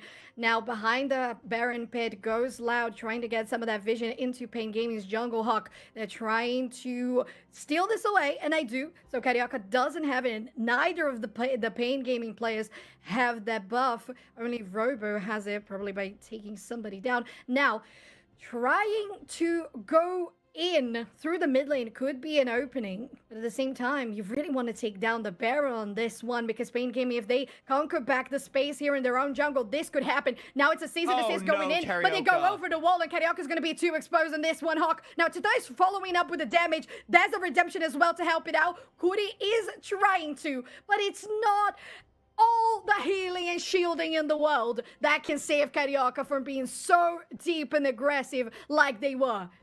I think Carioca just needs to unbind his Archie. I mean, it's just like, we cannot keep sending it onto random people of Loud.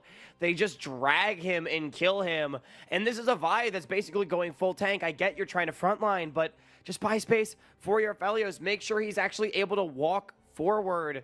Titan did get some good damage down in that fight, but I think Pain, lucky to only lose one. Spiraling Despair missed from Tinones. That likely would have been the death of Wiser as well. And with Jungler dead, Loud onto the Baron. This one should just go over. Pain maybe can 4v5 contest, but it's going to be hard.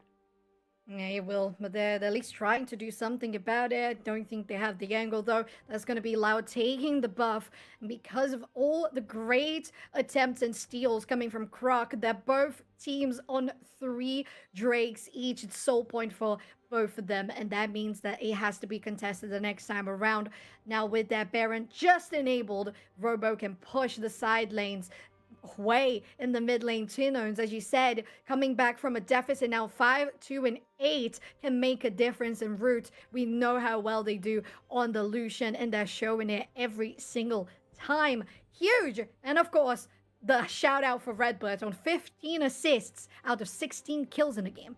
Yeah, I think Redbird having a pretty good series. Root, Tinones, Robo when he's on Jax, finding Pain now, Wiser and co.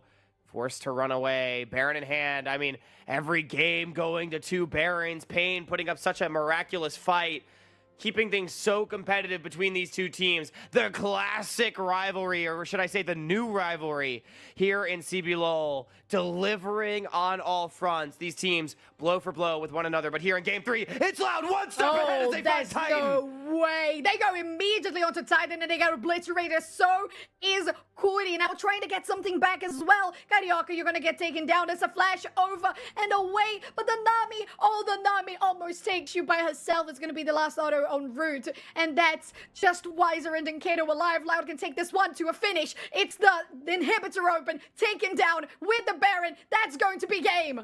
Yeah, it is. The Nexus not long for this world is Kato not going to be able to defend without Wiser here to help him. We're going to match point as Loud look to continue their warpath through Pain Gaming and the CBLOL. Huge. Absolutely huge from Loud. Again, such a disciplined, experienced team, knowing that even though they're behind, they can bring it back. Tino's completely shut down in the early game, doesn't matter. Hui can scale, and one thing that Pain tried to do, which was just protect their ADC, was just coming to naught. Unfortunately, when you have a composition like that, you cannot run Vi and Rek'Sai the way you did. You have to be a little more defensive, be closer to your carry so you can enable them instead of just dying by yourself. Loud took advantage of it, and now they are 2-1 up in the series, Hawk. Yeah, I mean, yet another composition for Pain that I think was a bit directionless, win conditionless perhaps. What exactly was it supposed to accomplish? Could have fooled me. And on the other side for Loud, this three-headed dragon of Robo, Tinones, and Root as carries, so incredibly threatening. Pain, they have to find an answer for Robo Jax or just ban it. I think they banned it in game 2, and that clearly worked wonders. The Lucian as well. Find an answer for it in Tinones. Clearly, there's no answer for this guy, because even when you beat him in lane, he's still going to out-team fight you later. They've got to find an advantage through one of these side lanes, because I do think Titan is having a good series, all things considered. As well, Wiser playing, I would say, okay. He had a good game number 2. I think you have to create a win condition through one of these sides. You really do. I'm so on board with you 100% because Hawk, Tino's is just going to be a threat regardless of being behind or not. So if you don't take advantage of it, you bend out the Jax, you bend out the Lucian. It worked. There's no shame in doing it again. But we only know that if you stay tuned here, because of course we're going to be here all day, all long, every weekend for all of the CBLOL splits if we can. So stay tuned for our 4th game of the Loud versus Pain best of 5 winner finals matchup. We're going to be right back.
Welcome back to our fourth game of the best of five, potentially the one to make or break for Loud, or potentially take us to a game 5 for Pain Gaming. I'm Sochan, followed by Hawk, and man, what a series this has been so far.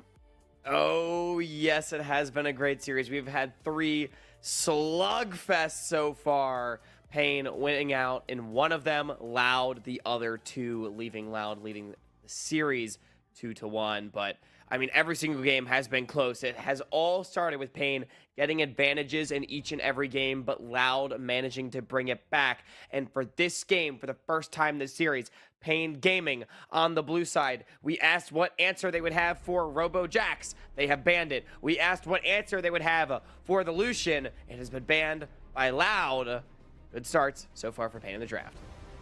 Oh yeah, and it's also the first time that Pain has actually gotten to play on the blue side, because constantly they've for the first game they were on red side, for the other games they chose the red side, and for this time around, because Pain Gaming was on the blue, Loud decided to take the Lucian away from themselves, as of course it would be the perfect deny you've mentioned before, Hawk, to go in the hands of Titan.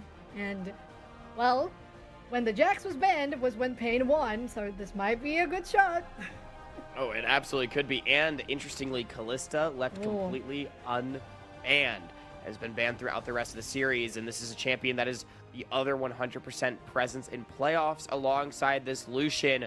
It's not exactly a hyper carry for Titan, but is definitely a playmaker.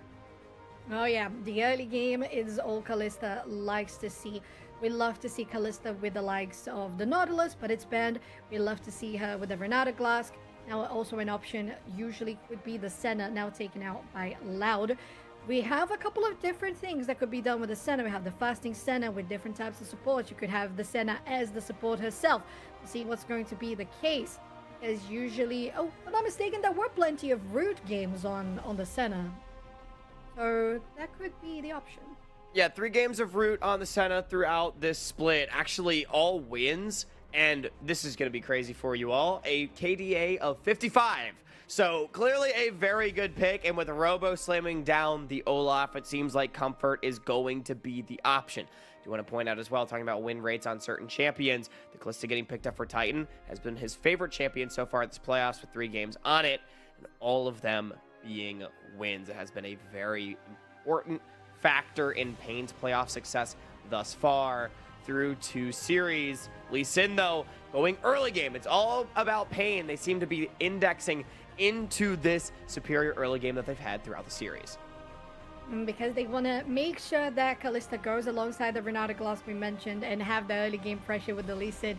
You followed up by, there's also the possibility that Loud could be taking an Orianna, not an Orianna, a Karma that pairs up with the Olaf so incredibly well, but instead they're looking to get the Tom Kench, of course, one of the best duos there, going out with the Senna and the bot lane to enable root is a great option, but because we're getting into the second round of bans, Karma could be out of the table, Flo. Yeah, definitely could be. I mean, it's going to be really interesting to see where we go. I think something like the Karma would be really, really strong for Loud here on 4 to get some of that utility coming through. However, they do need something that also is going to supplement the damage. The Olaf, the Senna can obviously do a lot. However, you know, if they are falling behind, the Loud damage will fall off quite substantially. And I think the expectation right now is that Loud will be falling behind. Something like a Poppy, also still up and available into the Kalista and the Lee Sin. Really strong pick. Oh, definitely. And just as the same logic you were going for, probably with the trying to deny the all-ins, you have the Zinzao as well that can also do the same with the ultimate in a similar fashion. So out by the side of Pain, while Loud has taken away the Azir from Dinkedo. Couple of options that would make sense to me for Pain in the hands of Dinkedo would be the Ahri. We've seen work out really well. Loud is going to take the Karma themselves, which of course could be a deny. Pain taking that from Loud instead of Benning, which makes out quite a lot of sense. So shrinking down those possibilities, we still have the Hui that could do plenty of damage for Loud in the mid lane. What are your thoughts? And interestingly, Poppy left up. I think the obvious pick here is Poppy, save R5 for Tinones. I'm going to take a flyer here. So I don't know if Tinones plays this champion, but could this be a Vigar game for Tinones? It's yeah, because really good against Kalista and Lee Sin, also when paired with the Senna. We'll see. I like the Sejuani. I think this is fun. The Poppy, as you said, is a great option, but I really like this option as well. You have so much CC, you can really enable for the Olaf to go down into the back line and secure the squishies. But yeah, you mentioned the Veigar. I think it was plenty played by Grafta, right? In this weekend as well. Yeah, it has been played. I can do some stats right here. See, Veigar has been played. It's been played 1 game here in the playoffs so far. Was 1, yeah, it was by Grefthar, as you say. Into the Aurelion Soul maybe is not the pick. I don't know. I think this is a great pickup, though. It just basically solidifies Pain scaling. They've got super strong early game with the Kalista and the Lee Sin and the Gnar to basically guarantee that they get to the later stages of the game where the Aurelion Soul is going to be really strong. I think the Sejuani pick as well, to talk about that for Loud, is interesting. It has good synergy with the Olaf and the Tom Kench. My concern is that they might be giving up too much in this early game to Pain, where I'm just not really sure where you're actually able to fight back against this Kalista, Lee Sin, Renata around these early dragons. It's going to be tough. Yeah, I still think that the Sejuani can do a good presence in the bot lane. You don't necessarily need. She's one of those that if you go for a level 2 or level 3 gank, you don't necessarily need to take the kill, but at least just force out a summoner spell. So if that is the case coming out from Croc, it could be good. And then allowing for that pressure to be relieved in the mid lane would also be interesting for Tinos. But we know that if they are playing from behind, they can still come back, especially on this champion in particular. And just looking at Pain, I adore this composition. It's just so good compared to what we saw in the previous games where it was like a little bit of tweaks here and there. This one is just very complete, very cohesive. The Renata Glass Callista is just a staple. The Aurelion Sol doing so good at the moment. We know that Carioca also plays well in the Lee Sin, and I think the versatility that Na brings to the table on the top side also makes for a very stable early game.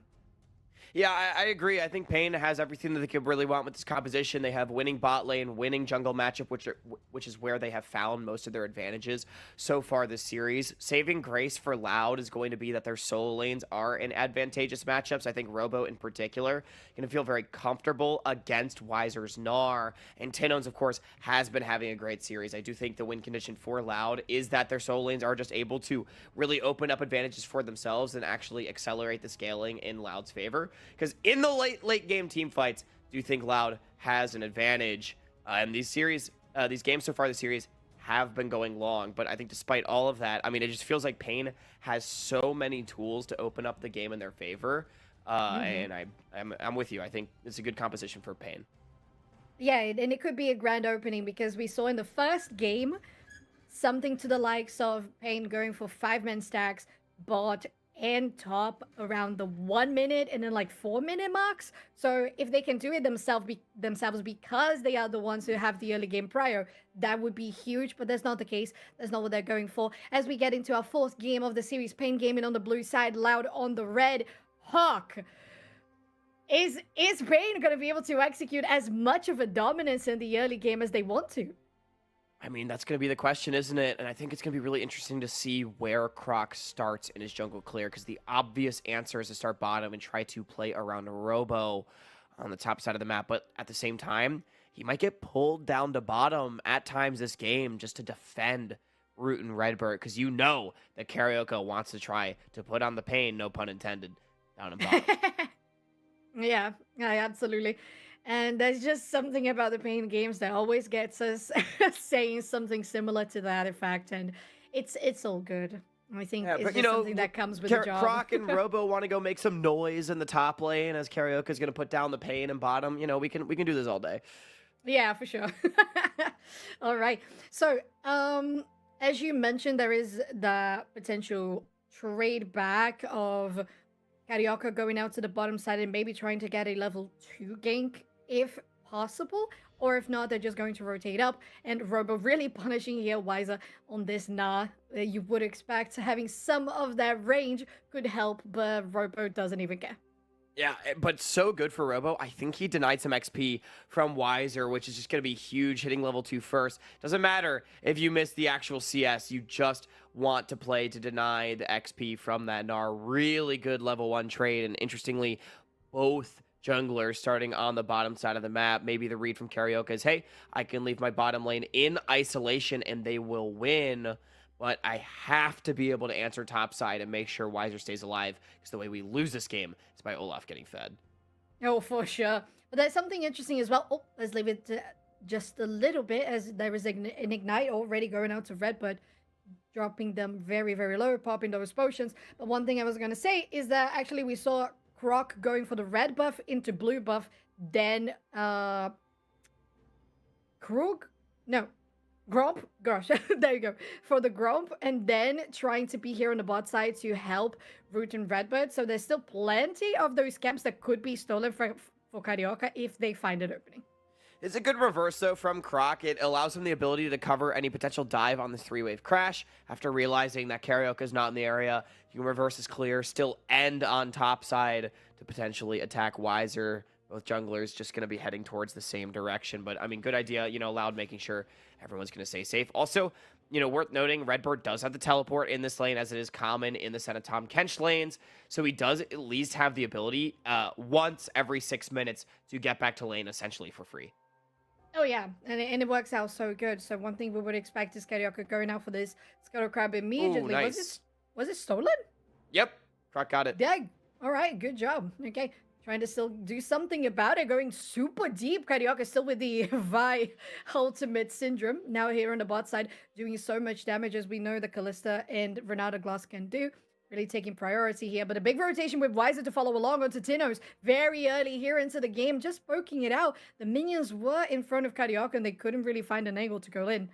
Yeah, good denial of the Scuttle Crab, though. It's going to keep Croc out of this side of the map and not allowed to cover the bottom lane. Trade of Crabs will be the end result. Croc filing just a little bit behind in the clear. Still has not hit level 4.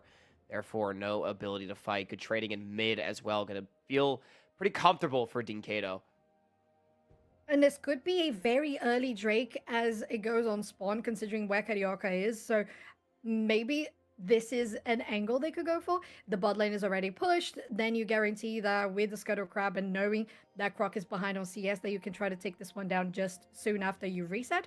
But one thing you mentioned is how much they need to get Robo fed. And that's what Croc's doing, going for a Shadow here at the top side. And even Robo going for the quick proxy farm, just getting some vision. Then Croc not committing to actually going out for the dive and could potentially take the Void Grips as well. Wow, level 3 still for Croc, by the way. I mean, he is really slowing down the game for himself just to try to pressure on these neutral objectives. I like not going for the dive there, though. Dinkato was basing, had teleport still up and available, and almost certainly was ready to use it towards topside. So good ward to spot out the dive, keeping Wiser safe. Loud, good restraint, gonna just take that neutral objective for themselves. As you mentioned earlier, though, this should almost certainly be answered by Pain. I mean, when you pick the Kalista, you are using this champion to stack dragons and dominate in these early bot side objectives. So, I mean, should just be an easy 1-for-1 as far as the neutral objectives are concerned. Sorry, excuse me. All right, coming back here to the game, one thing to mention as well is how much, of course, the Kalista having that pressure on the bot side helps, while Croc is stealing out the Gromp in the enemy jungle. Was trying to punish it away. Dinkato is close now here on the bot side. Redbird is again taking so much damage. They could pull in the spears, and they do, but it's still not enough. The ignite was used, but still chunk them down pretty much. Top side, Croc goes on to Wiser. Robo, they can do it. That's level 6 for both of the top laners. Now using a nice dodge away. That was very silly, but still effectful. And now the bot side again. It could be the one that's taking down. They pulling in the spears. It's still not going to be enough. What are you doing? Going very, very deep. And you don't have nothing to really follow it up. Now you don't have your flash. You do have a cleanse, but you're going to get cornered with Tinos in the mid lane. Could have to pay for their lives. They're still committing to try and do something about it. It's a double kill with first blood going out to Tinos instead. And that's going to be absolutely huge for Loud. We said that their win condition was playing through solos, and Tinos picking up the double with 1 Q. That's going to be satisfying right there as Titan went for broke trying to take down Redbird, but a bit of a mechanical misplay. Burned the Rend early. Didn't have it back up and available when he went for the flash. Huge survival for Loud and bottom. They're able to collect most of the wave, even crash one of their own. And now Robo diving to top. That's going to be a solo kill for the Loud top laner. And that's what you can do when you have Robo and the Olaf. You can run it down. That's the name of the character. It's written on its description hook. And Loud is making this game look so much different from what we saw previously. We're looking at Pain Gaming not being able to convert into that early game pressure. And let's look at this misplay again, because that's what it was. Yeah, so Redbird gets really low, and this dive is ambitious, right? Heal forced out. But Titan is going to rend here. And he doesn't get the damage down on the Redbird, so he flashes forward with the Q, but he just mistimed the rend a little bit.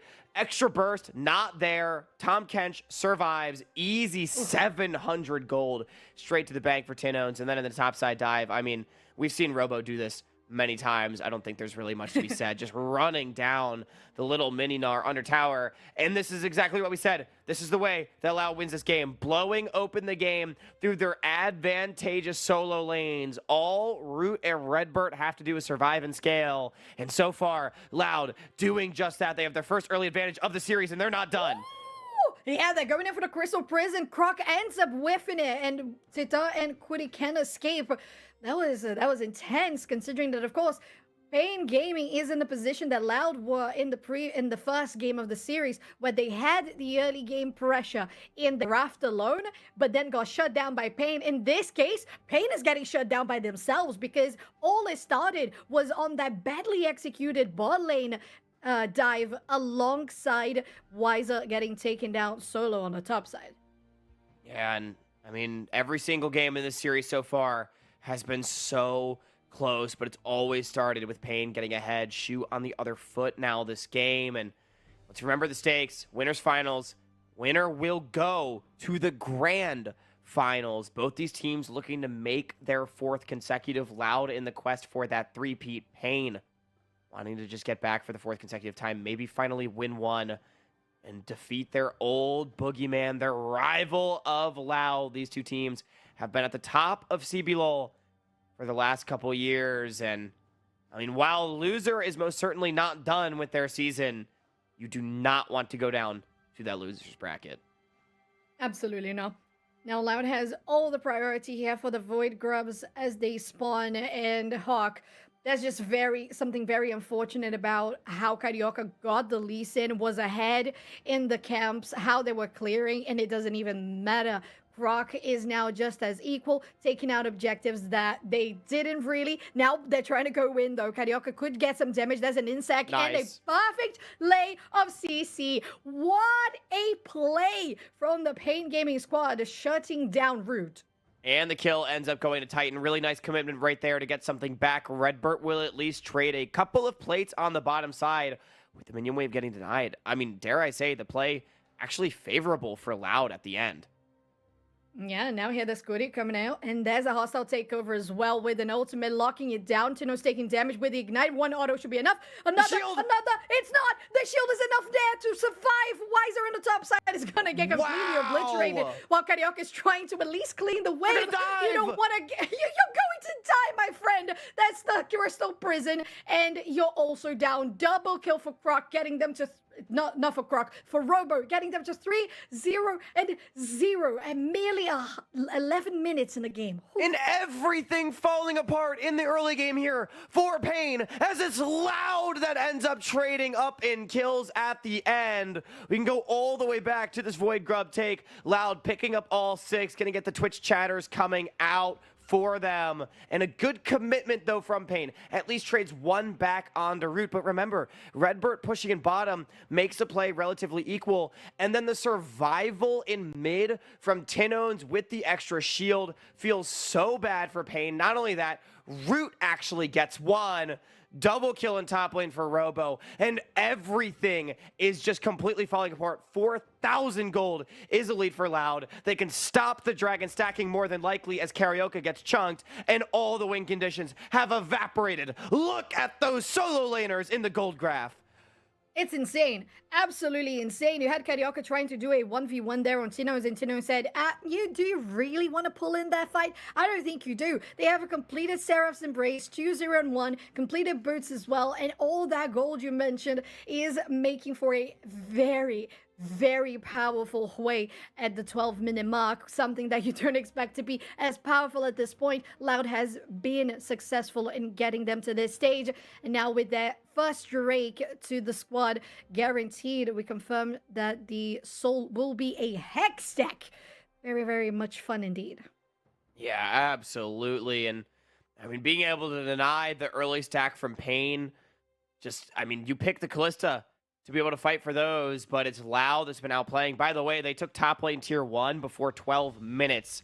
I mean, Robo on his signature Olaf. There is a reason why this champion is feared, not just here in CBLOL, but at international as well. It really is, and Robo knows how to execute this champion insanely well. We saw Wiser play the Olaf, and it works out well, but there's just something that hits different when it's Robo piloting the champion. Now Croc trying to find a moment to go win on Dinketo, but there's Kuri and Carioca to back them up, try to get them away from the jungle. No objectives really on this side of the map now, aside from trying to maybe get Chita down on another kill. They only died once this game, and they've been able to maintain some lead. But of course, you got to remember, the lead really relies on Redbirds. They're the ones taking the extra gold on their pockets. Yeah, and no objective to fight for, but the main story is that Loud just has overwhelming map control at this moment. Look at the number of red wards lining both sides of the river. I mean, Pain hardly having control over their own jungle, and certainly not the middle highway of the map. It's just going to feel so good for Loud to have all that control. Pain, I mean, they're going to have to find a fight somewhere, but their Aurelion Soul stacking up slowly. Their Callista not really ahead of the curve in this game, and you have to wonder what their way back in is going to be as plates fall off. I mean, Loud took, what, like 10 plus plates this game? Yeah, whenever they have that graph on the screen for us, it's going to be huge. But Carioca now having to use their ultimate defensively to get Robo away. Because, of course, look how powerful they are with that first item completed. Their boots as well. Half the next one going out for it is now they're going to be focusing on clearing out the wave with Titan. As the rest of Loud is going for the Herald themselves. They can easily clean this one. There's no pressure whatsoever from Ryza. Just around 30 CS behind. And they've already died twice in all of those dives, focusing the Minina. Now Tinones. They had to play from behind in this series so many times. Now, Hawk, they are ahead. Yeah, and they haven't lost their advantages when they've gotten ahead in this series either. Both the games that they won, once they took control, it was unrelinquished. Croc picking up a Herald uncontested as well. That was, we saw the graphic, 9 tower plates were taken by Loud in this game. Herald charge should just about be able to kill mid, rotating over with 4 members. I don't think there's any response here from Pain. That really isn't. That really isn't. Just give it away. Just better not be exposed. And Carioca, you better not just go with the Vice Syndrome. Because look at the amount of Void grubs that they have. The Void Mites are going to stack since they've taken 6 of them. It's 50% on a tier 2 already. And the Crystal Prison goes in as well. That's the hostile takeover. Doesn't really do much as this tier 2 could go down right now. But Loud decides to be a little more safe about this and not overcommit in this tier 2. But still, what an immense push without Wiser trying to contest that with the tier 1. Robo is going to finish them off just by themselves while tier 2 is also taken down. Yeah, and the TP though coming in from Dinketo. Looking good with the upgraded ulti. Now the Hextech Gates getting Root away. Wise is still alive, but not for long. Croc also on a flank to get them there. They dodge the X, but it's not going to be enough. The Minina should be down as we speak. That was close in the middle, and I thought that something huge was coming out from Dinketo. Yeah, Dinketo had this guy's ascend, wanted to try to find a play to turn it around, but no engage could come through. Loud, they're just outranged by way too much. Sent away, hitting from so far. It's just a shooting gallery. Robo going to pick up the 4th tower of the game as the mid lane tier 2 did eventually fall previously. I mean, so it is looking like this series is wrapped up. Loud, they were done with the long and grueling first 3 games. Oh, they were. And it doesn't matter that Pain Gaming drafted for early game with Lee Sin, Callista, and Renata Glask. It doesn't even matter. With 17 minutes in, with 6,000 gold ahead for Loud, I think that would be the most discrepant we've had in the series so far in regards to early leads getting into the mid game. And this time around, because of being behind, Pain Gaming cannot even get to stacking those Drakes. Carioca is around, could try to do something, but I think that would be suicidal. Yeah, and that gold graph, ridiculous how far ahead Robo and Tinones are. And I think the story of this game really is, you mentioned Pain picked early game, but Carioca was not able to get involved and deny Croc all the plays like he was in the first 3 games. In fact, it was actually Croc that was able to get involved a lot more than Carioca in this early game, particularly in the top side of the map. And that has been a huge difference maker. I think Croc really coming alive in this last game. Ooh, Ooh, okay. So recognizing there was going to be danger of Rai, Jinkedo gets that dash away, but this tower is going to go down as we speak. Hawk. Wow. The amount of void mites that come through when sieging is insane. And it's, again, the first time that we actually see a team in this series getting to 6. Yeah, and you can see the power of those 6. I mean, being able to brute force a tower, tier 2 tower at that, 18 minutes into the game. No Baron, no nothing. Just void grubs and sheer willpower. That is impressive stuff. I mean, Loud, yeah, flexing their muscles. Oh, man. This is not looking like the game that Pain can come back from, but let's see what's going to be the case now. Robo taking a lot of damage. They didn't guarantee the red buff, and this could cost them their life, and it does. That's a shutdown that goes to Wiser. Would have been, personally, better if it was on the hands of either Jinkedo or Chatan, but you're going to take it regardless.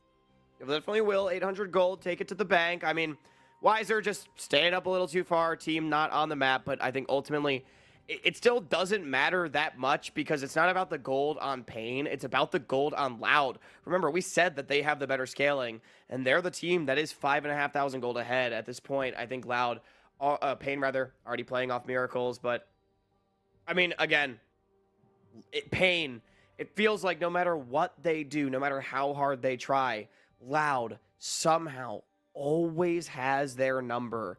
Even after taking that second game, and we were saying they might be able to turn it around, when they were ahead in the third game, it looked like they might push Loud to a match point.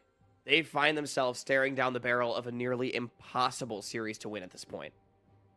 Yeah, and 4 games in, you're also getting a little, I'm not going to say exhausted, but you're also getting a little drained on what are the strategies, and especially because you went through a series where you were ahead in the early stages. This time you're not. It throws you off your balance, so it requires a lot of adaptability that we haven't seen in this game in particular coming from Pain. But now Loud has started the Baron. There is no vision whatsoever for Pain Gaming, and they don't even have access to their own jungle. They're trying to get some of it back, but Redbird, Tino's Root, they're making a big front line. Cudi taking damage, and it could be a huge engage. The support could be down immediately, but that's the ultimate coming out from Chatan to just get Cudi away, and it does at least stall the Baron for a little bit. Yeah, but I think Loud can just push this mid wave, push this top wave, and run right back towards it, and that's a cooldown burn. Jinkedo, saving grace, level 13 on the Aurelion, still has the Sky's Descend, and in fact, the Baron is not going to die, at least for the time being. So it is time wasted from Loud, ultimate for ultimate at this point.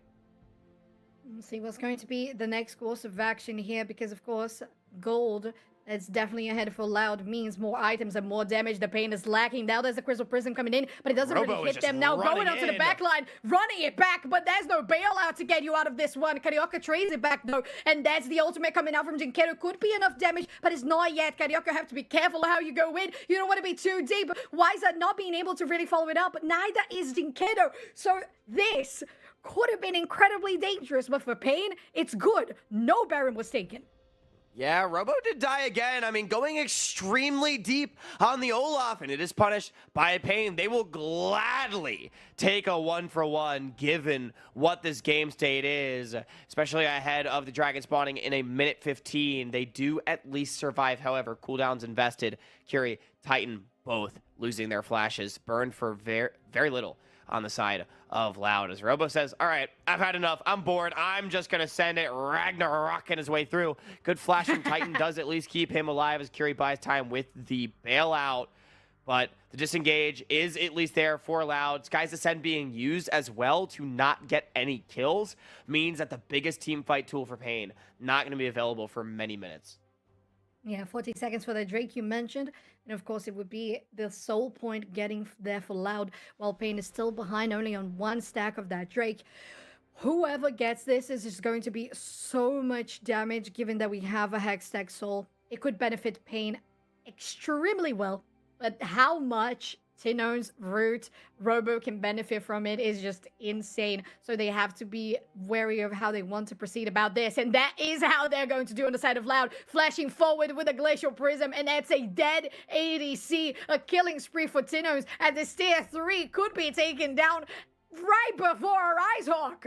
Knowing that Titan summonerless, Loud just able to commit. Who needs a Baron to break open the base? They're even going to leave the inhibitor alive. Pain chasing after Robo. I think he should be okay.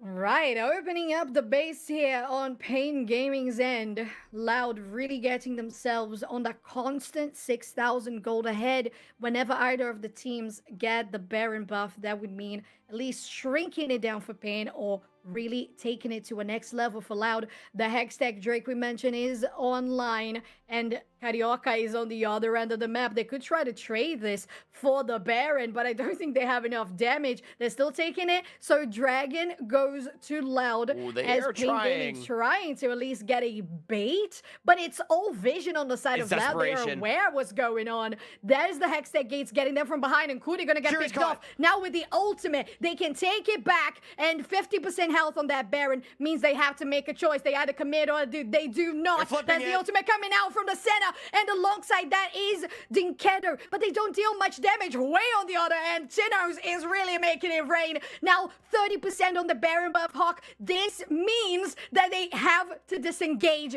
Now Pain Gaming on not a very good spot. Redbird flashing forward, trying to get a knock up somewhere. Robo Robo. following it out on the Tita. Tita is dead. Next one could be Carioca. Now this is actually going to be Kudi who gets taken down instead. And Loud is getting themselves on the victory ticket of the best of 5, closer and closer to the grand finals. Yeah, screw the Baron. That's Redbird TPing down to mid lane. 30 seconds on the solo lanes. Titan dead for 15 after some very intense games. 24 minutes in. Loud just going to try to look to wrap this series up and make it to their 4th consecutive grand finals on the conquest for a 4th consecutive CBLOL title. Yeah, they're very close to it, Hawk. 2 towers are down. Next one is going to be Carioca, and the Nexus is absolutely obliterated. Pain Gaming doesn't take us to a game 5, but Loud takes us to the grand finals. And yet again, the undisputed Loud. It seems like no matter what happens, playoffs Robo, playoffs Tinones, playoffs Loud cannot be denied. Pain made him work for it in the first 3 games, but Loud in game 4 said, hey, Pain, remember who we are. We are your father. Takes them down yet again. And Pain going down to the lower bracket, left wondering. Wondering indeed. A match that sort of resembles the first one in the series where you had one team looking to be the aggressive early laners. That one was Pain Gaming. Loud said, you are not getting anything out of your Kalista, Renata, Lee Sin. We are going to take control over your whole entirety of your map. And for the quickest game of the series, Hawk, they take us to grand finals. What an example of Loud's just execution, proficiency, and cool. Yeah, I mean, it's unbelievable. And the way Loud is able to capitalize once they do get a lead was on full display in this series. I don't think they ever lost from a gold advantage. And it all goes back, really, bottom side play. Titan made a mistake and went too deep. Gave over the double kill to Tinones. Not only that, the dives going through Robo. Playoffs Robo unleashed in this 4th game for sure on the Olaf. And we can take a look at the playoff bracket as well. Again, Loud into the grand finals on the hunt for a 4th consecutive title. Pain Gaming awaiting the winner of Red Canids versus Vivo Cade Stars. Indeed, indeed. And that's all going to be happening next week as we have the 13th, the Saturday, and the 14th, the Sunday, to go around the round 4 and round 5. As you said, who's going to win that one to play against Pain Gaming, and of course the Pain Gaming match against whoever wins to decide who's going to be taking it to grand finals and who is going to be the 3rd place of our first split of 2024 CBLOL. What a series today! Yeah, I mean, truly, what a series. Congratulations to Loud. They are looking like the team to beat. They were the hottest team coming into playoffs as well, and they have not slowed down. Red Canids, Cade Stars, Pain, gonna be scrapping it out to see who can challenge them. I mean, you know Pain wants another shot at that team, but it almost just feels like they could beat everybody except for Loud. Yeah, there's just a block, a mental block, I don't know, the experience block, whatever comes in front of Pain. It just feels like the Loud step is too high up. But this time around, I felt like Pain had a much better performance than we have been seeing from them recently. So if it takes getting knocked down by Loud to get to facing them again on Grand Finals like we saw the last two splits, then so be it. So be it. Hey, I look forward to it, and I mean, we've got some great series left. Only 3 best of 5s remain in our CBLOL Split 1, and of course, an MSI spot on the line, a CBLOL championship on the line. A lot to still be decided, and it's going to be a hell of a lot of fun. Oh, yes, it will. So stay tuned for more CBLOL action as next weekend for Saturday and Sunday. We have on Saturday that VKS versus Red matchup, and whoever wins that playing against Pain Gaming on the Sunday to have our decider of Grand Finals, who's going to be playing against Loud on the 20th of April on the CBLOL Arena. Thank you all so much for joining us today. I've been Sofshan with Hawk and Vermilion Rose on the cameras. Thank you so much. We're going to see you next weekend.